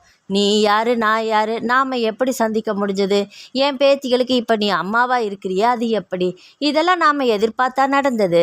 வித்து, அவர் சொல்கிறது நல்லா இருக்குதுமா, கேளு. உன் அழகுக்கு தாம்மா சொல்கிறாரு. பாட்டி குரல் உயர்த்தி பேசிய வித்யாவை பத்மநாபனும் பாட்டியும் அதிர்ச்சியோடு கவனித்தார்கள். பாட்டி, நான் படித்து உங்கள் 2 பேருக்கும் தெரிஞ்ச விஷயங்கள் எனக்கும் புரியும் பாட்டி. எனக்குன்னு 2 செல்வங்கள் கடவுள் கொடுத்துட்டாரு. இந்த குழந்தைகளை என் பிள்ளைங்களா நினச்சி வாழ்ந்த எனக்கு இதுவே போதும் பாட்டி. இல்லைம்மா, உன் லட்சியம் சரிதான். ஆனால் இந்த உலகம் அதை ஏற்றுக்காது. அவ்வப்போது நெருப்பை அள்ளி கொட்டும். நரம்பில்லாத நாக்கு நர்த்தனம் ஆடும். உன் மனசு அதை தாங்காது. தவறான எண்ணங்கள் உன்னை தடுமாற செய்யும். உன் இளமை அதை எதிர்க்க முடியாமல் போராடும். நாமெல்லாம் வெறும் பிண்டங்கள் இல்லைம்மா. நமக்குள்ளேயும் உணர்வு, பாசம், துயரம், மகிழ்ச்சி, சுகம் எல்லாமே இருக்குது. இப்போ பிடிவாதம் பண்ணி பிற்காலத்தில் நீ தனிமரமாக நிற்கிறப்போ மட்டுமில்லை, இனி உன்னையே நம்பி இருக்கிற இந்த குழந்தைகளுக்கும் அது நல்லதில்லை. பாட்டி என்று சொல்லிக்கொண்டே வைதேகியை அணைத்து கொண்டு கண் கலங்கினாள் வித்யா. வித்யா, கண்ணை தொடச்சிக்கோ, ரெடி ஆகிட்டு வா. 2 பேருக்கும் டிஃபன் தரேன். குழப்பத்தில் எடுக்கிற முடிவு நன்னா இருக்காதுமா, தெளிவா வா என்று வித்யாவை தேற்றினாள் பாட்டி. என்னங்க நடக்குதுங்க? நானும் கொஞ்ச நாளாக பார்க்குறேன். உங்கள் நடவடிக்கையே சரியா இல்லையே. அடிக்கடி அவள் ஆற்றுக்கு போயிட்டு வர்றீங்க. என்ன ஒரு மனுஷியாக கூட மதிக்கிறதே இல்லை. நான் என்ன பாவம் செஞ்சேன் சொல்லுங்கள்? ஒன்றே ஒன்று கண்ணே கண்ணுன்னு நான் பெற்ற பிள்ளைய வாரி கொடுத்துட்டு வழி இல்லாமல் தவிக்கிறேன். அது உங்களுக்கெல்லாம் புரியவே இல்லையா? என்னை பெற்றவ தான் என்னை புரிஞ்சுக்கலன்னா நீங்களுமா? அவனை கட்டின பாவத்துக்கு என் பிள்ளை போய் சேர்ந்துட்டான். ஆனால் அவளை நீங்களும் என்னை பெற்றவங்களும் தூக்கி வச்சு கொஞ்சறீங்களே, அது ஏன்? எனக்கு தான் புரியவே இல்லை. ஊர் உலகத்தில் இப்படி எங்கேயாவது நடக்குமா? நான் மட்டும் என்னங்க பாவம் பண்ணேன்? மனம் குவர கண்ணீர் மல்க சாரதா தன் கணவனிடம் பேசி தீர்த்தாள். தன் மனைவியை உற்று நோக்கினார். அவள் சொல்வதில் ஒரு சில நியாயம் இல்லாமல் இல்லை. எனவே இவளை வேறு மாதிரி அணுக வேண்டும் என்று புரிந்து போனது அவருக்கு. சாரதா என்று மென்மையாக அழைத்தவுடன் அவன் மடியில் விழுந்து அழுதாள் சாரதா. ஏங்க, அவளை பற்றி நினைக்கிறீங்களே, எனக்கு யாருங்க இருக்கிறா என்று அப்படியே குலுங்கி குலுங்கி அழுதவளை அள்ளி அணைத்து தேற்றினார். ஓகே ஓகே, அழுகாதம்மா அழுகாத, கண்ணை தொடச்சிக்கோ, வா வெளியில் கிளம்பலாம். நாம் 2 பேர் மனசுக்கும் ஆறுதலாக இருக்கும், வா போகலாம், நானும் ரெடி ஆகிட்டு வரேன், எந்திரி என்று அவளை தேற்றினார். சாரதாவுக்கும் ஒரு மாற்றம் தேவை. வெளியில் செல்ல மனசு துடித்தது. இருவரும் அப்படியே அருகில் இருக்கும் பூங்காவிற்குள் நுழைந்தார்கள். மாலை தொடங்கும் நேரம் கூட்டம் அதிகம் இல்லாததால் அங்கே நிலவிய அமைதி இவர்களுக்கு ஒரு சாந்தத்தை தந்தது. சாரதா, என்னங்க உன் மனசு இப்போ அமைதியாயிடுச்சா? சொல்லுங்க. வித்யா யாருமா? நம்ம மருமகள்னா நம்ம மக மாதிரி தானே. நாம் வாழ்ந்து முடிச்சிட்டோம், ஆனால் வித்யா வாழ வேண்டியவ தானே. இதே வித்யா நமக்கு உண்மையாகவே மகளாக இருந்தால் தன் கணவனை பறி கொடுத்துட்டு இப்படி வந்து நின்னா நாம் என்ன பண்ணியிருப்போம் சொல்லு பார்க்கலாம். சாரதா கொஞ்சம் சுதி இறங்கி விழிப்பது தெரிந்தது. சொல்லு சாரதா, நம்ம பிள்ளைகள் அப்படின்னா என்ன செய்வோம்? அதைத்தானே நாம் செஞ்சுருப்போம். அவளுக்கு தேறுதல் சொல்கிறேன். அவன் முயற்சிகளெல்லாம் ஜெயிக்கணும்னு பிரார்த்தனை பண்ணுறேன். எந்த காலத்து முடிச்சோ அவன் நம்ம வீட்டு மாட்டு பொண்ணாக வந்து இந்த நிலைமைக்கு ஆயிட்டா. அவன் நல்லா இருந்தால் தானே நம்ம குடும்பத்துக்கும் நல்லது. நம்ம பிள்ளையை பறி கொடுத்த துயரத்தை எத்தனை நாளைக்கு தான் நாம் சுமக்க முடியும்? அதுக்கு ஒரு மாற்று வேணாமா? என்ன மாற்று? வித்யா மகிழ்ச்சி தாண்டி அதுக்கு மாற்று. என் பிள்ளை தெய்வமாக இருந்து மேலே இருந்து அவனும் அதை தாண்டி விரும்புவான். என் மகனை இழந்த துயரம் உனக்கு மட்டுமா, எனக்கு இல்லையா? நான் என்ன காட்டு மிராண்டியா? என் மனசு மட்டும் என்ன கல்லா? நல்லா யோசிச்சு பாரு. வித்யா வாழ வேண்டியவ, நாம தானே அவளுக்கு அனுசரணியாக இருக்கணும். உங்கள் அம்மாவுக்கு இருக்கிற அன்பு நம்மகிட்ட இல்லாமலா போச்சு? யோசிச்சு பாரு சாரதா, நம்ம வீட்டு மருமகளாக வந்ததை தவிர வித்யா என்ன பாவம் செஞ்சிட்டா? சாரதா யோசிப்பது புரிந்தது. சாரதா, நாம் இன்னும் எத்தனை காலத்துக்கு இந்த பூமியில் வாழ போகிறோம்? வாழ்கிற வரைக்கும் எல்லார்கிட்டேயும் அன்பு செலுத்தணும் இல்லை? அதுவும் வித்யா நம்ம வீட்டு பொண்ணுமா? அவளை நாமளே எதிர்த்தா அவளுக்கு யார் ஆதரவு சொல்லு? அவளுக்கு ஏதாவது சங்கடம்னா என்ன சொல்லுவாங்க? இன்னார் மருமகள் அப்படின்னு நம்மளை தானே கேலி பேசுவாங்க. அதுக்கு நாம் இடம் கொடுக்கலாமா? சாரதா ஏதோ உணர்ந்தவளாக வாங்க வீட்டுக்கு போகலாம் என்று கிளம்பினாள். அவள் நடையில் அமைதியும் தெளிவும் தெரிந்தது. வித்யா, ஸ்கூலுக்கு நேரமாச்சு, பிள்ளைகளை ரெடி பண்ணிட்டியா? டிஃபன் ரெடி, சீக்கிரம் கிளம்பு. குரல் கொடுத்தபடியே சமையல் வேலையில் ஈடுபட்டிருந்தாள் பாட்டி. பாட்டி பாட்டி பத்மநாபன் அழைப்பது கேட்டு வெளியில் வந்தாள் பாட்டி. அவர் சத்தம் கொஞ்சம் அதிகமாகவே வித்யாவும் அருகே வந்தார். என்ன சொல்லுங்க, என்னைக்கும் இல்லாமல் ஏன் பதட்டமாக இருக்கிறீங்க என்று கேட்டுவிட்டு அதிர்ச்சியோடு பார்த்து கொண்டிருந்தார்கள். பாட்டி, நான் குழந்தைகளை அழைத்து கொண்டு மீண்டும் அமெரிக்கா போகிறதா முடிவு பண்ணிட்டேன். ஏன்? பாட்டி, வித்யா இருவருமே அதிர்ச்சியோட குரல் கொடுக்க நாமெல்லாம் சேர்ந்து எடுத்து சொல்லியும் கூட வித்யா ஒரு முடிவுக்கு வரல. இந்த சூழ்நிலையில் பிள்ளைகளோடு இங்கே இருக்கிறது மன கஷ்டத்தை கொடுக்குது. பார்க்குறவங்களும் ஏன் அலுவலகத்தில் கூட அரசல் புரசலாக ஏதேதோ பேசுகிறாங்க. எனக்கு வேறு வழியே தெரியல பாட்டி. ஏன் என்னை எல்லாருமே புரிஞ்சுக்கவே மறுக்கிறீங்க? எனக்கு மனசு இருக்குது, உணர்வு இருக்குது. உங்கள் ஆசையை நிறைவேற்ற நான் தயாராக இருக்கிறதுக்கு முன்னாடி எனக்கு இன்னொருத்தரோட ஒப்புதல் வேணுமே. வித்யா வயிற்றில் பாலை வாத்தம்மா. யாரோட ஒப்புதல் வேணும் சொல்லு? உங்கள் அப்பா அம்மா கிட்ட கேட்கணுமா? சொல்லுமா. பாட்டி அரட்டி அரட்டி கேட்டாள். இல்லை பாட்டி, சொல்கிறேன், கொஞ்சம் பொறுங்க பாட்டி. வித்யா கல்யாணத்துக்கு சம்மதிக்கணும். என் மகன்கிட்ட எல்லா விஷயத்தையும் சொல்லிட்டேன். அவனும் நிரந்தரமாக இங்கே வரவும் முடிவு பண்ணிட்டான். அவன் கட்டிக்க சம்மதங்கிறதுனால வித்யா எதுவும் தப்பாக நினைக்க போகிறாங்க. என் குழந்தைகள் மகிழ்ச்சிக்கு தான் நான் இதை செய்கிறேன். அதுதான் எனக்கு முக்கியம். வித்யாவும் குழந்தைகள் மேலே உயிராக இருக்கிறா. பிள்ளைகளும் வித்யாவை அம்மானே நினச்சி உருகிறாங்க. இதை விட என்ன வேணும்? இல்லை, இதை விட இன்னொருத்தர் அனுமதி வேணும் என்று வித்யா சொல்லி முடிப்பதற்குள் யார் உத்தரவு வேணும் என்று கேட்டுக்கொண்டே உள்ளே நுழைந்தாள் சாரதா. சற்று முன் அங்கு வந்த சாரதாவும் அவள் கணவரும் வெளியில் நின்று நடந்தவற்றை எல்லாமே கேட்டுக்கொண்டிருந்தார்கள். பத்மநாபன் சார், நீங்கள் பெரியவங்க, நீங்கள் எடுத்த முடிவு நல்ல முடிவு தான். நீங்கள் உடனே உங்கள் மகனை வர சொல்லுங்க, நடக்க வேண்டியதை நாங்கள் பார்த்துக்கிறோம் என்று சொன்னவள் வித்யா பக்கம் திரும்பினாள். வித்யா, யாரோட அனுமதி உனக்கு வேணும் சொல்லு? அதட்டலாக கேட்டாள். முதலில் எதிரில் நின்று பேசுவது சாரதா தானா என்ற சந்தேகம் பாட்டிக்கும் வித்யாவுக்குமே வந்தது. வித்யா அப்படியே ஓடி வந்து சாரதா காலை கட்டி கொண்டாள். அத்தை, இல்லை அம்மா, உங்கள் சம்மதத்துக்காக தாம்மா காத்திருந்தேன் என்று சொல்லி அழுதபோது அங்கு இருந்த எல்லோர் கண்களிலுமே ஆனந்த கண்ணீர் பெருக்கெடுத்தது. பாட்டி, சாரதா, வித்யா இருவரையுமே சேர்த்து அணைத்து கொண்டாள். கொண்டாள். எல்லார் முகத்திலும் இன்ப வெள்ளம் கரை புரண்டு ஓடியது. அடுத்து வரப்போகும் மணவிழா நிகழ்ச்சிகளுக்கு வீடு களை கட்டத் தொடங்கியது. நாவல் முடிவடைந்தது. ஆதரவளித்த அனைத்து உள்ளங்களுக்கும் நன்றி. மீண்டும் அடுத்த ஒரு நாவல் பதிவில் சந்திக்கலாம். வணக்கம்.